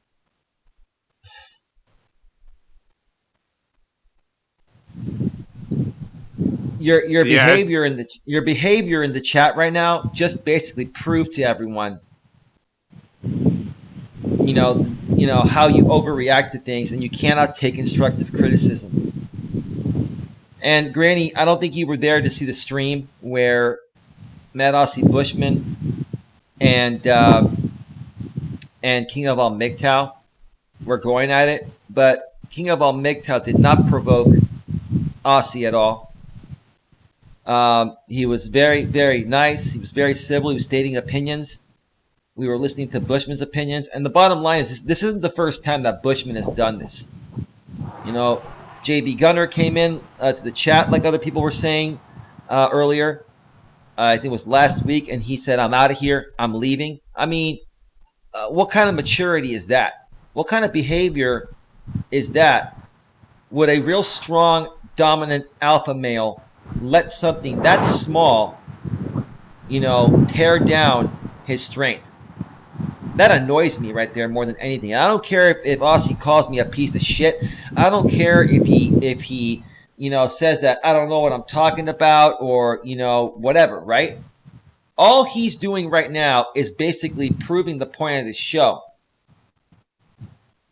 That this is what happens when somebody loses their emotional shit and can't contain their emotions. That's it. We're stating an opinion. That's it. Now, 8-Bit, do you have anything you want to say, or Becky, or either one of you? I mean, I don't want to get... listen, no one's getting in trouble here. Go ahead. I was wanting to help Matt Aussie. I'm like... Because I felt like that he needed maybe some emotional support or something. He does. He's not open to it, though, bro. He's not fucking open to it. Go ahead, dude. The problem is not that he needs it. Yeah, because I really care about you, Matt Aussie. I really do. Even in this short amount of time that I've known you, I knew immediately that we were going to get along and be able to help each other. Because us men, whether we admit it or not, we need help. We will need help from point to point. But us men, we don't like to ask for it. I understand that with us men, it's in our nature not to ask for help. Why? Tell me why. Tell me why do you feel you don't like asking for emotional support? And then I want to respond to you real quick before you go on. Because let me tell you, it breaks down our character as men. It makes us feel emasculate to ask for help. And when it makes you feel emasculate, how does that make you feel? From a position. I'll tell you, it feels like I can't. I feel like I'm not able to do anything on my own. So you feel weak, is what you're saying? Yes. Let me tell you the number one thing, 8-Bit, that you just mentioned. When a man is feeling weak in any way about himself, that is his demise. That is his downfall. And when you're projecting insecurities on the people and you cannot take constructive criticism, in my opinion, you're a weak man. And you need help. And I'm not saying this to be mean. I'm willing to help people like that build their confidence so they're not weak anymore, because the natural essence of a man is dominance and having emotional self-control. When you lack emotional self-control consistently as a man, you've got some serious issues you need help with. And maybe I'm not the right one to help you with that. Maybe you need more help from a psychologist or something like that. I can help try to uplift you and cheer you up and say everything's going to be okay. But maybe it's more of an emotional issue that needs to be diagnosed by a doctor, a psychologist. And maybe it requires some medication. I'm just being honest about it. But see, when you call somebody out like that, all it does is make them more angry because they don't want to hear the truth about themselves. Because if they knew that wasn't the truth about themselves, they would be strong enough to not let it get to them. But it only gets to people when they know that's what the truth is. Well, Go ahead, 8-Bit. I didn't mean you feel weak. You don't like feeling weak. No, and let me tell you, truth hurts. It really does. I had to learn that the hard way. Because when somebody told me that how I was being emotionally unstable, I mean, it hurt me. But then I was like, you know what? I'm going to fix it. Thank you for telling. And I started coming to a realization. Did it piss you off initially? It pissed me off initially. But then I'm like, hold on. And then I was like, go back. Look at yourself, like how you were acting. And when I went back and looked at how I was acting, I didn't like it. And I was like, you know what? You're right. I need help. Right. The first step to making a change is being open to it and then asking and accepting help. You know, and just so Aussie knows, because I'm sure he's still listening behind the scenes, Aussie, I'm still willing to help you, and so is 8-Bit and other people. Because 8-Bit, and I know there's only so much we can say about this at this point. We can't go too far into this. But when you were having some issues within some things within yourself, you came to me, and I don't know if you remember the first few lines I told you. I said, dude, you may not like what I have to say, but I love you like a brother, and I want to help you. And go ahead. Sorry, freaking rollback truck was going by. It's okay, bro. Did you hear what I was saying? Barely. Okay, let me say this again. When you reached out to me, and this is something that, you know, we're not going to specifically talk about. I'm just making people aware of the situation. You came to me for some help, and when I said, dude, I'm willing to help you, but I got to let you know up front that you may not like what I have to say, and it may piss you off, but I can't help you, or no one can help you unless you're open to hearing that constructive feedback that could make a difference in your life. Right? And I said, dude, are you open to that? Yeah. And what did you say? I said, I'm willing to hear it. Right. And then I understand. After you even told me that the first time, I said, dude, are you sure? Because I have dealt with many men that, you know, don't like to be called out on their emotional shit. And it really annoys them. So, bro, I love you like a brother. I don't want to ruin our friendship, but go ahead. Sorry. Then I was like, you know what? I'm used to hearing the truth. I need to hear the truth. Okay. That's what I told you after that. Now, because you took ownership of it and said, okay, Eli, give it to me. Now, don't take that out of context, guys, because some of you guys out there, you take everything out of fucking context. All right? But you're like, give it to me. And then we talked, and this was many, many weeks ago, maybe over a month and a half ago or whatever.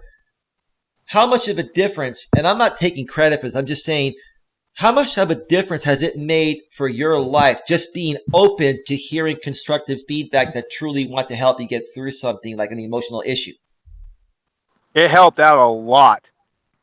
Because if I wouldn't have gotten like the emotional support or criticism that I got, I would still be stuck in the situation I am today, and I wouldn't have gotten to the point where I know what I need to do now. Okay. All right. Good point. Because I will let everybody know that there is a big change coming up in my life.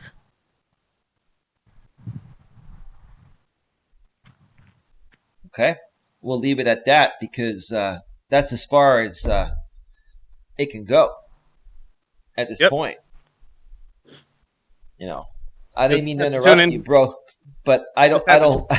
Go ahead. And everything to find out what the news is. Well, down the road, 8-bit, and we've talked about this. Once everything is all, taken care of on your end, that if you want to come out here and share your story, or if you want me to come on your channel, or however you want to do it, bro, or if you just want to talk about it behind the scenes, I don't care. But I honestly think that your story, once we're able to share it completely, is going to help change the lives of many people. Yeah. That are in a similar or could be in a similar type of situation. Exactly. So, okay. Do you mind if let me get to Becky real quick here? Also, if anyone else wants to join us live on the air, and if you have any stories or situations that involve being overly emotional or losing your emotional shit and how you overcame it, let me know if you want to join us on the panel, or just share your story or share whatever you want to share in the chat, and we will get to it as we move forward. So, getting back to Becky here. Yes. Again, hearing your story earlier, wow, that was. I got to tell you, when you mentioned the other day, okay, I'm shy, I'm not good at this, I don't know what I'm going to say. It's like, for you to go from that to be able to share this story is incredible to me. And it shows me that you are a down-to-earth, real, normal woman, but you're also very strong at the same time, and you have a great balance, of all aspects of your life. Now, I'm sure it wasn't always there, because no one gets there when they're born. They have to work their way up to that. But would you say that this was a life-changing experience for you, and you learned from it, and it made you stronger, or what were your takeaways from this? Like, what did you learn from all this?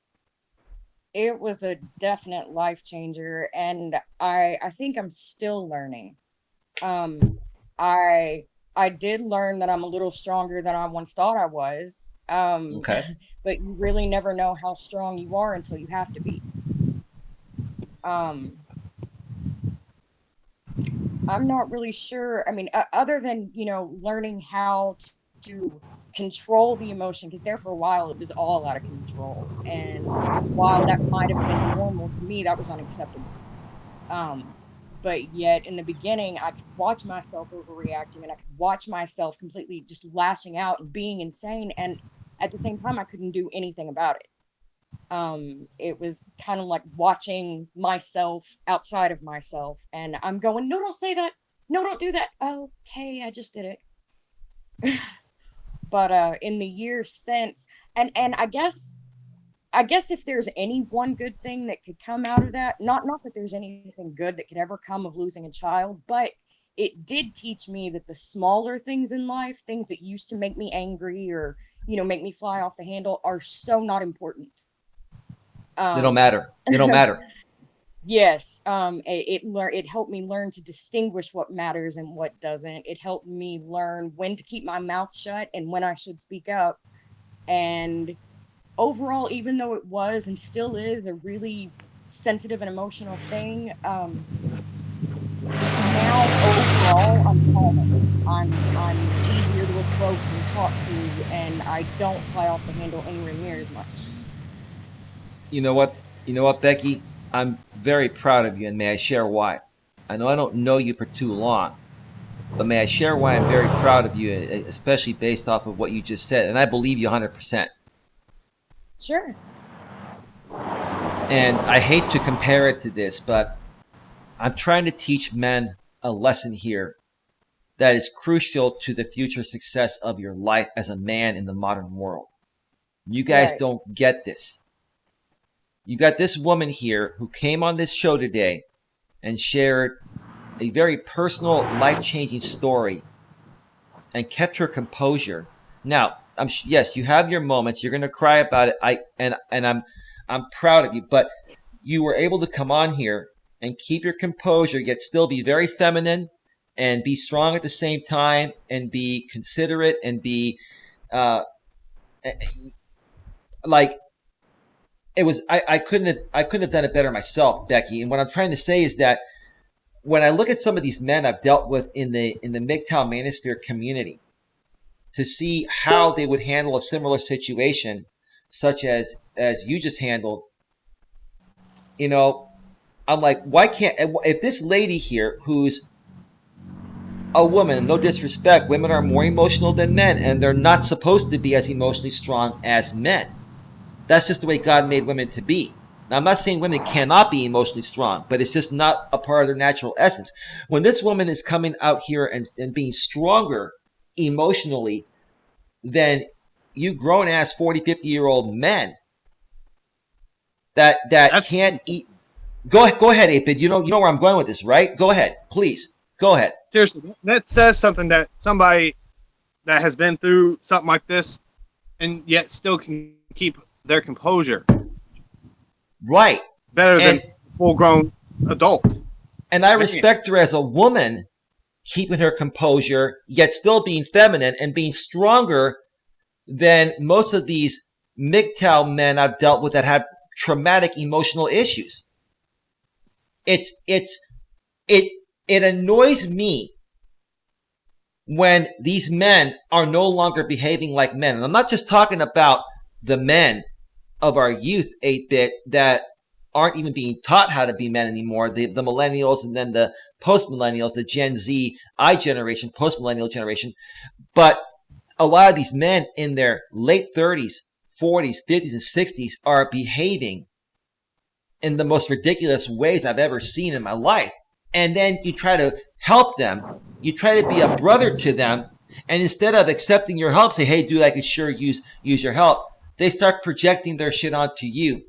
And then, oh, I'm leaving. Oh, you're calling me out on something that could help me, and I don't want to hear it.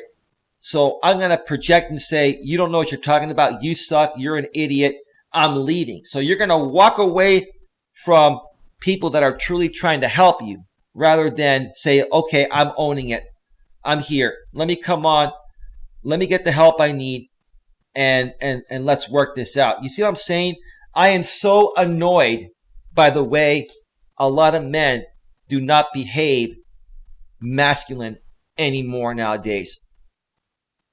I mean, 8-bit, seriously, have you seen a lot more of that since you've been participating, at least in my communities, through the MGTOW manosphere community? Like, what have you seen, and were you seeing that even beforehand? Yeah, I was seeing it beforehand, because where I was living at, there were men where I lived that acted like BFPs, big time. And no woman in that town wanted to be with them at all. Yep. And when I went to go suggest something to them, they snapped. They snapped on me. Because they lack emotional self-control because they're weak, right?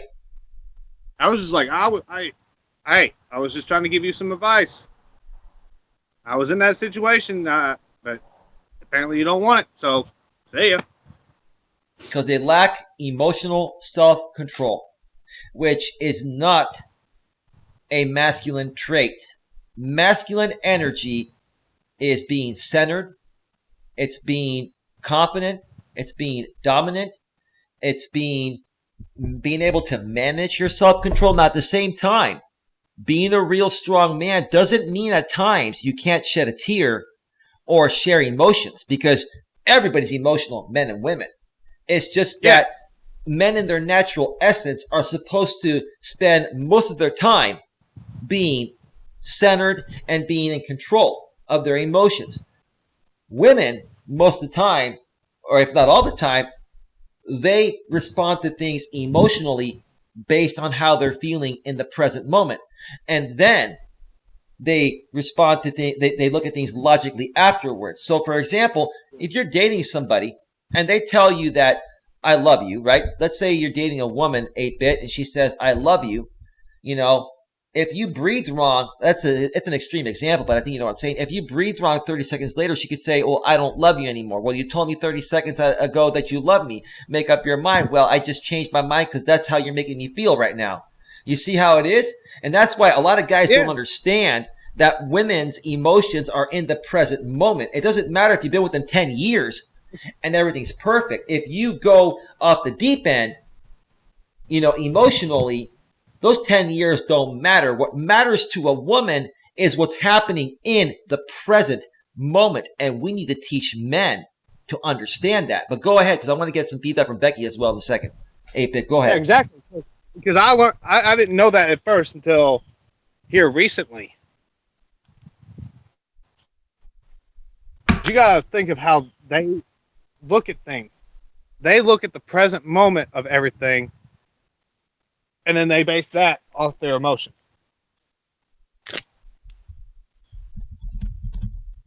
Okay. And when you try to say one thing, it'll make them snap. Because they might be feeling angry at the time, or they just might bust out crying because they're sad. It's what's going on in the present moment in their life. Because that's normal for women. It is completely normal. What guys don't understand, guys will talk shit about women doing this when they need to learn that this is the way they were made to be. Yep. We need to teach men to understand this, 8-bit. And that's the problem. Go ahead. Yeah, exactly. We need to teach these people, no matter how old they are, is how women how they are, and how they were made.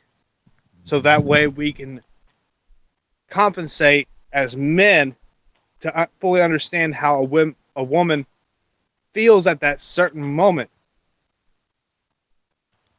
That way we can pick up on it, and that way we don't get bitched.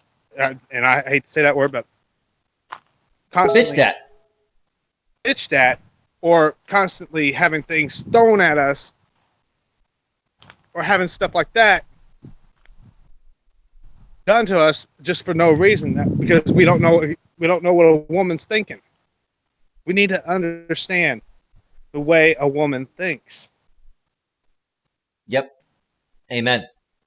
Couldn't have said it better myself. Do you mind if I get a little feedback from Becky here, man? Because, Becky, let me ask you this before you give any feedback. Like, is this feedback interesting to you, or is this just a bunch of hogwash? you can be honest. Oh no, I'm listening, and yeah, it's pretty interesting.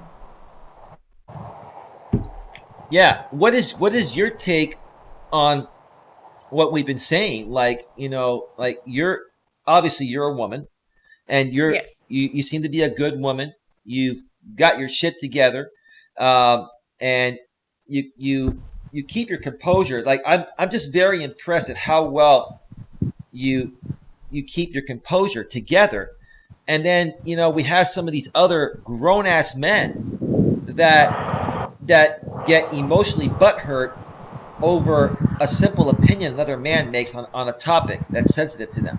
I think that's just ridiculous. But go ahead, Becky. I mean, wow, what an interesting conversation it's turned into. Seriously, this is the stuff I enjoy talking about the most, to be honest with you. So do you, 8-bit. You love this stuff. Yeah, because it helps me out. Right.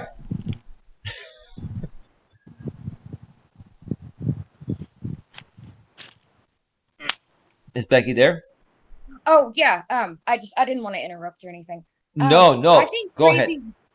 I think Crazy Chick Sheena made a really great point. It's really hard to think or do anything clearly when angry, and I think that goes for everybody. It really takes a proper cool down period before anybody can express anything about which they're angry in a constructive way. And I think that when anger starts to flare, a lot of times there's no stop button. Like I was saying earlier, you know, I used to see myself overreact about things, and I could see me doing it, but I couldn't stop me. And I think that's an issue for a lot of people. Yeah. And here's the thing, Becky.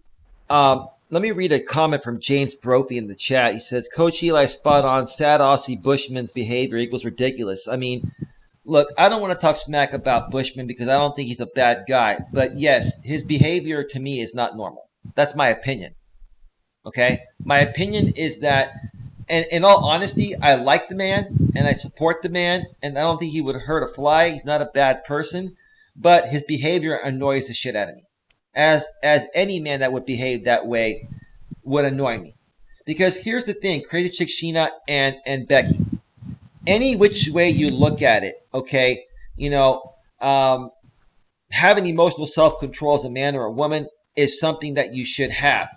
But at the same time, look what Fonzo says. A woman is moody, bitching, normal. You see what he says? He's like, Fonzo's like, yeah, we may not like it when women are moody. We may not like it when they're bitchy, but us good, strong men that understand female nature and the way they were made to be by a higher power is we chalk it up to it being normal. So when our woman goes off on us like that, we're like, hey, baby, what's wrong? Oh, get the hell out of here. You know, okay, I'll leave you alone. You let me know when you want to talk. You don't sit there and argue her. You say, hey, babe, seems like you're having a moment. I'm going to give you some space. I'm going to go take a walk. You know, I'm going to go take a bike ride for an hour. And why don't you text me or call my phone when you're ready to talk and tell me what the hell the issue is, because I don't know what I've done, you know, right? So when that would happen to me in the past, in my past relationships, I would just walk out for I'd go get on a bike or I would go on a walk, and literally like a minute later, she's running after me or calling or texting me, come back, don't leave me, I'll come. Like, oh, I thought you didn't want to talk to me. No, I'm ready to talk about it, right? The thing is, a woman wants to feel your emotional strength. And women will also naturally test your emotional strength to see how strong you are to be able to handle their emotional side, because that's what they need your support for as a man.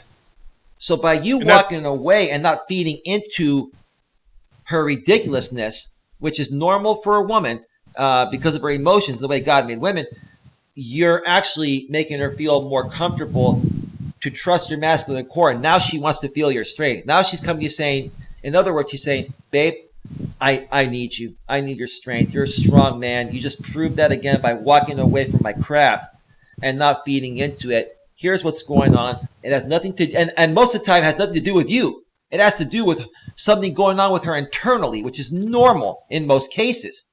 So that's all I'm saying is that emotional self-control for men and women is one thing. But you also have to understand that men and women process emotions differently. And there has to be a certain level of understanding when the woman does it. For me, when men go off like this, that's why we call those men whiny bitches. You know, that's why we call them big fucking pussies, because when we call them that, we're like, dude, listen, now, I don't have a girlfriend right now, but if I did, I'd say, my girlfriend, she's acting this way, and it's enough for me to handle that, but that's normal for her. Dude, don't give me any of that, dude. I'm already dealing with that in my relationship. I don't need that from my best guy buddy. So, dude, either shut the fuck up, look down below, grab your nuts and make sure they're still intact, or just leave me alone, because I don't want to be friends with any guy that behaves that way. It's just ridiculous. So, does that make sense to you, Becky? I'm very passionate about this.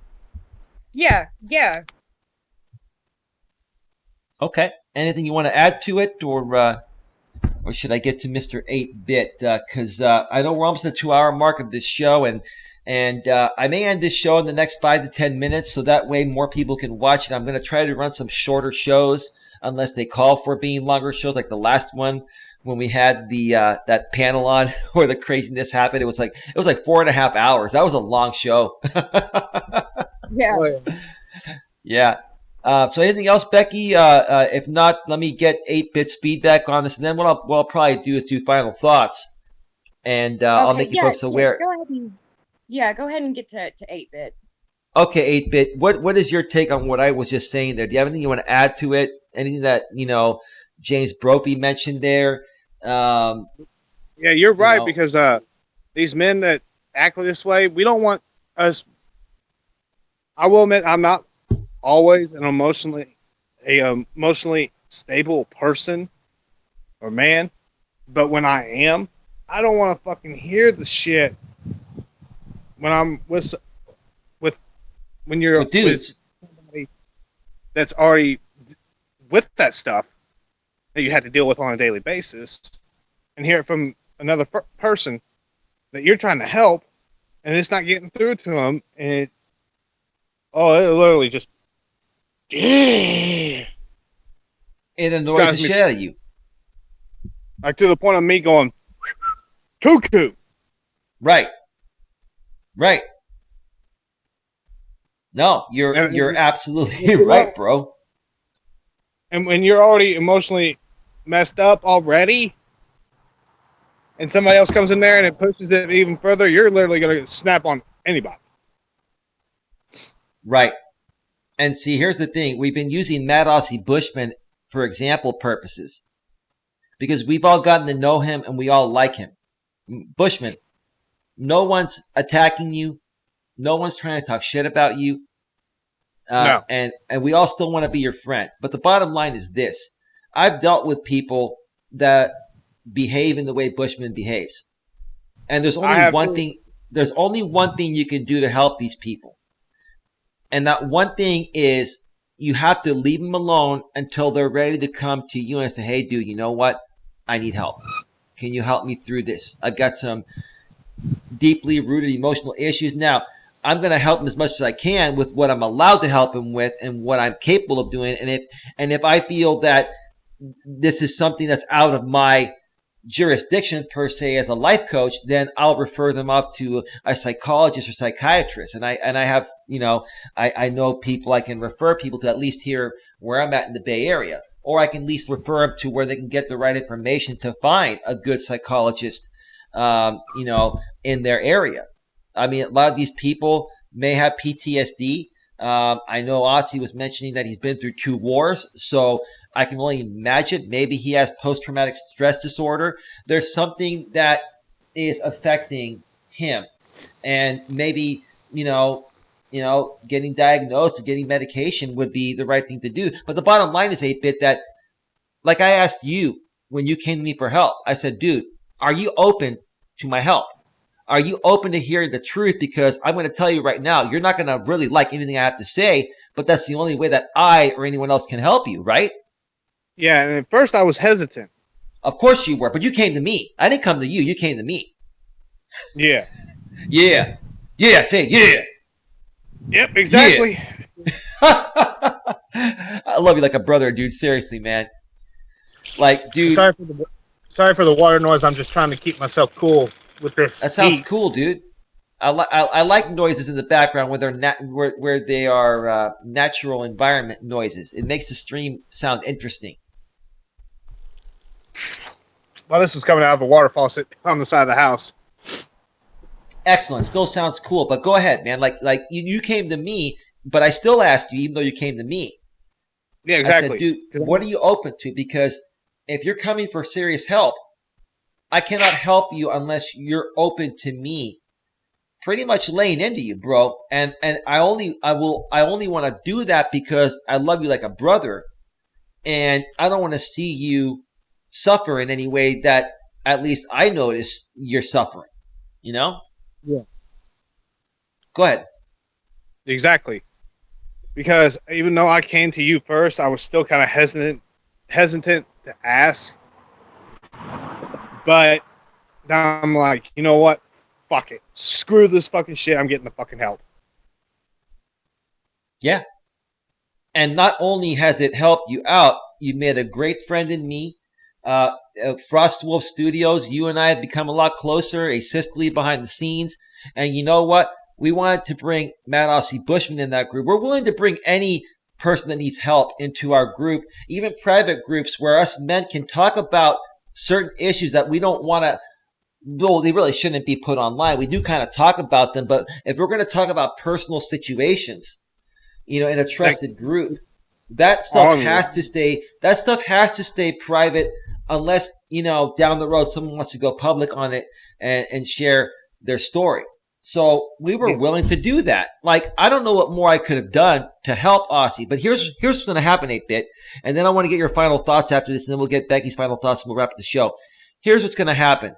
Okay, Aussie is friends with other people that may or may not still want to be a part of this channel. And what's going to happen is he's going to go to them, or they may be watching and saw what happened, and they're going to coddle. What they're going to do is they're going to coddle Aussie. They're going to make Aussie feel like, oh, you didn't deserve what Eli did to you on the show, and, I don't know why you put up with that. And you're going to sit there and give the person the wrong information and further enable him to behave in the despicable way he's behaving.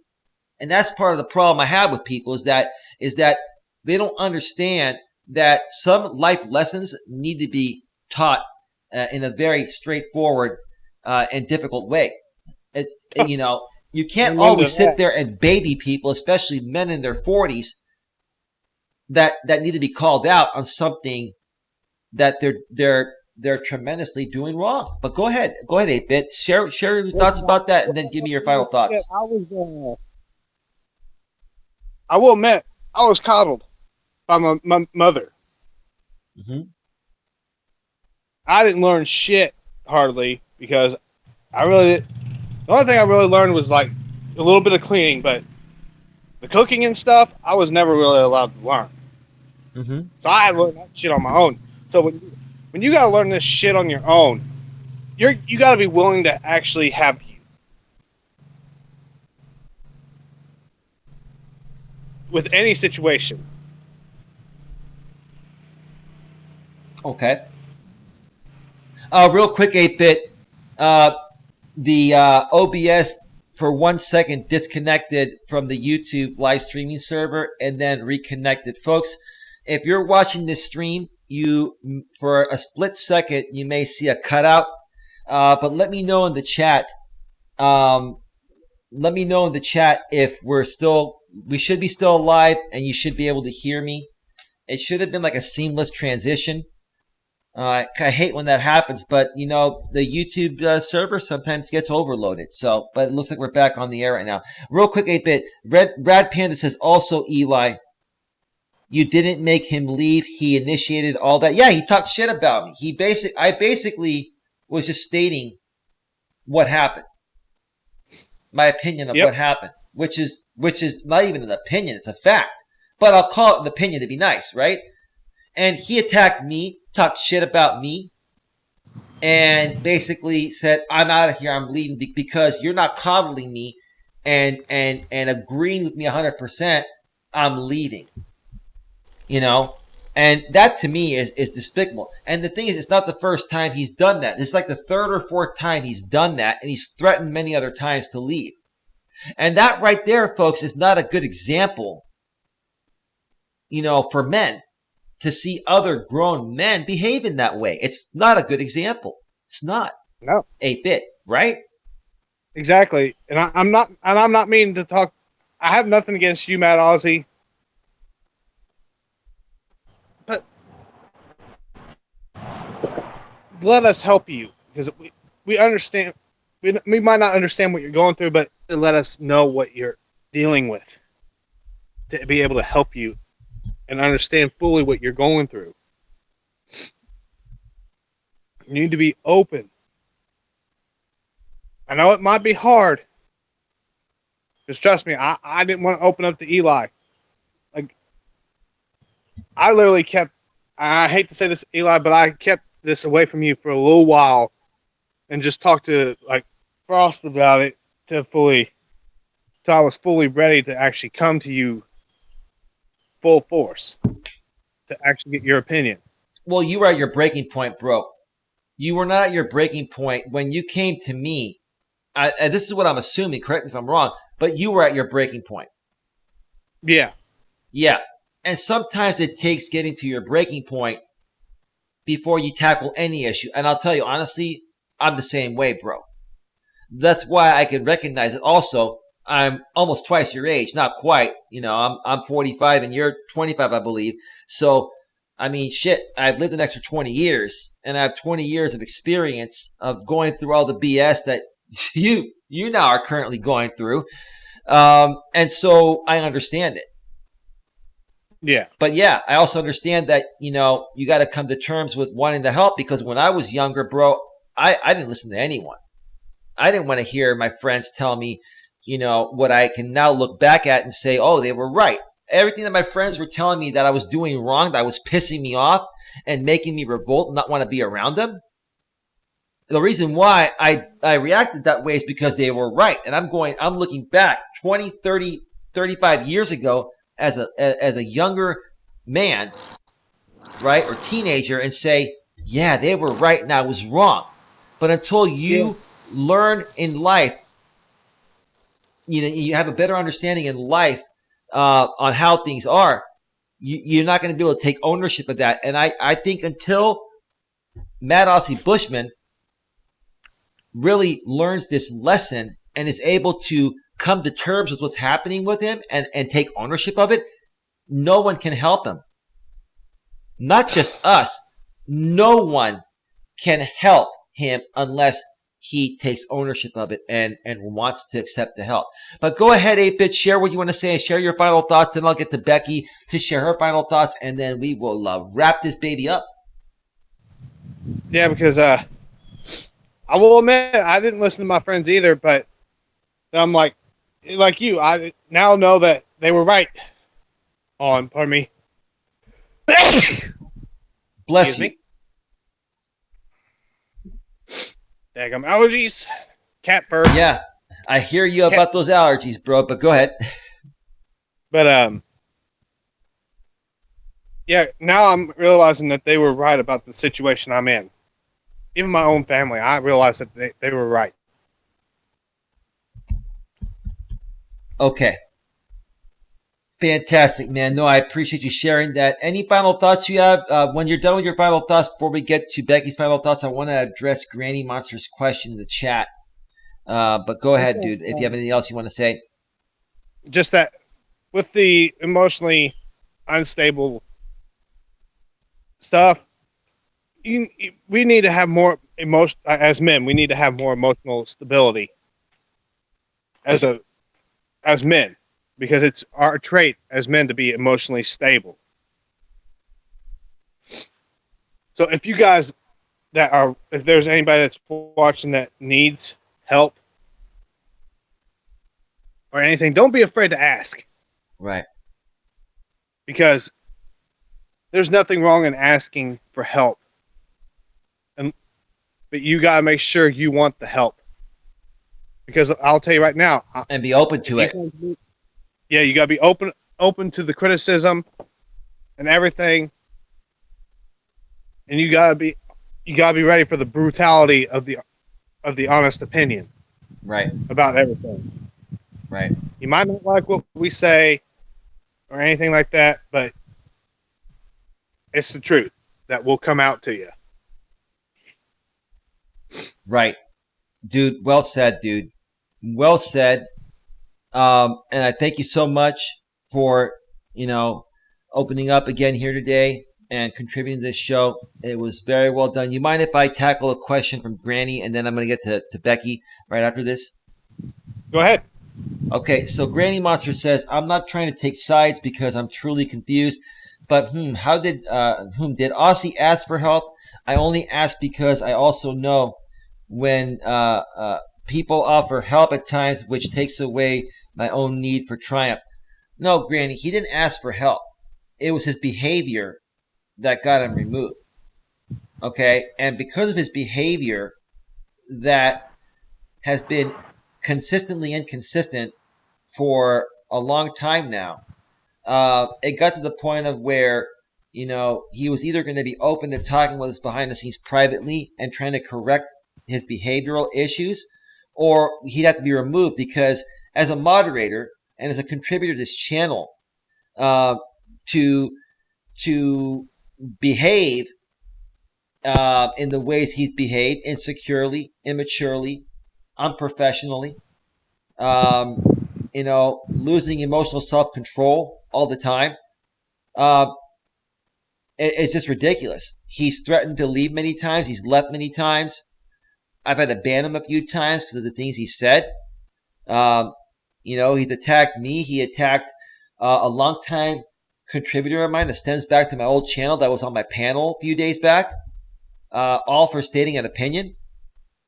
It's just, look at the chat. Look at what the people are saying. There are many people behind the scenes that have been sending me messages saying, man, you gotta remove that guy because it's just getting too much. It's just too much. He's not setting a good example for your channel as a moderator. And when he comes on your panels, for him to overreact in that way over another person stating an opinion, especially the grown ass man, it's just unmanly. Like, how do you say it the right way? It's not masculine. It's not putting forth the best example, for men nowadays. So, yeah, no worries, Granny. Thank you for your answer and taking time from your show. Well, Granny, you are a part of the show. Granny, you're too nice and you're so respectful, and I appreciate that. But I didn't take any time away from the show. You are an important part of my show. You're one of the most important parts of my show. You've been a great contributor, and I'll answer your question or anyone else's question, that's relevant to the subject anytime. But yeah, I appreciate what you're saying there. So the bottom line is, I don't hate Aussie. I don't think he's a bad person. I just think, this is my opinion, and I make it very clear. This is my opinion that I'm entitled to. This is called freedom of speech. I think he has some emotional issues that he needs to work through. And if he's not open to people helping him behind the scenes, like we offered him, that's why we offered him help. He didn't ask for it. We offered him. Then, no one's going to be able to help him until he comes to terms with it on his own, realizes how he's coming off, and then seeking the help that he needs, which may not even be me. Maybe he needs the help of a licensed psychologist or something. Maybe he needs medication. I don't know. Maybe he's on medication, not taking it. I don't know. I don't know all that. All I can tell you is that his behavior has been consistently inconsistent with his emotions. When any touchy subject comes on, he just can't handle it, especially if it involves women. So to me, I can't have that negativity, consistently on my channel. It just throws people off, gets people to complain, and they don't want to deal with it. So that's that. Becky Barton, your final thoughts. Thank you so much for being here once again today. You did such an awesome job contributing today. I appreciate you. So what are your final thoughts? Really the biggest thing I wanted to say was thank you, and I'm sorry. I dropped kind of a heavy story today, and I thought afterwards maybe I shouldn't have done that. But the reason I did is because since I am so shy, I felt like if I can discuss the hardest thing that I've ever experienced, maybe then I could become more constructive and more useful in this group. Yes. And see, Becky, you hit the nail on the head. In other words, what you're saying is that if I can talk about the most difficult thing in my life, then there's nothing else that I should be afraid to talk about. You basically just took the biggest step in the right direction for yourself. Like now, Becky, you can start your own channel and run a podcast if you want. Like that's how much confidence I have in you based on how far you've come along in such a short amount of time. But I think, Becky, from what you said, you've been going through this for 10 years and you've had a lot of time to work through it on your own. Yes. And I think that plays a huge part in you being able to keep your composure together nowadays and to come out here and find a way to put the words together, because you speak with grace, and I respect that. I think when people haven't done anything before, when they're new to doing something like public speaking or addressing people, everybody's going to be shy initially. But if you remove that shyness, then that person can be themselves, and you as a person, with your friends and your family, you could sit down and have a conversation, about this pretty easily. It's just the fact that now you are in a public forum and you're trying to help other people learn from Yes. what you've been through and how to work through it. I assume that's why you enjoy talking about this. I'm not saying it was an enjoyable thing to talk about, but you're good with Right. talking about this because if you want to say, if you can get through it, so can anybody. Yes, Good. yes, that's the biggest thing I want to do is to help people.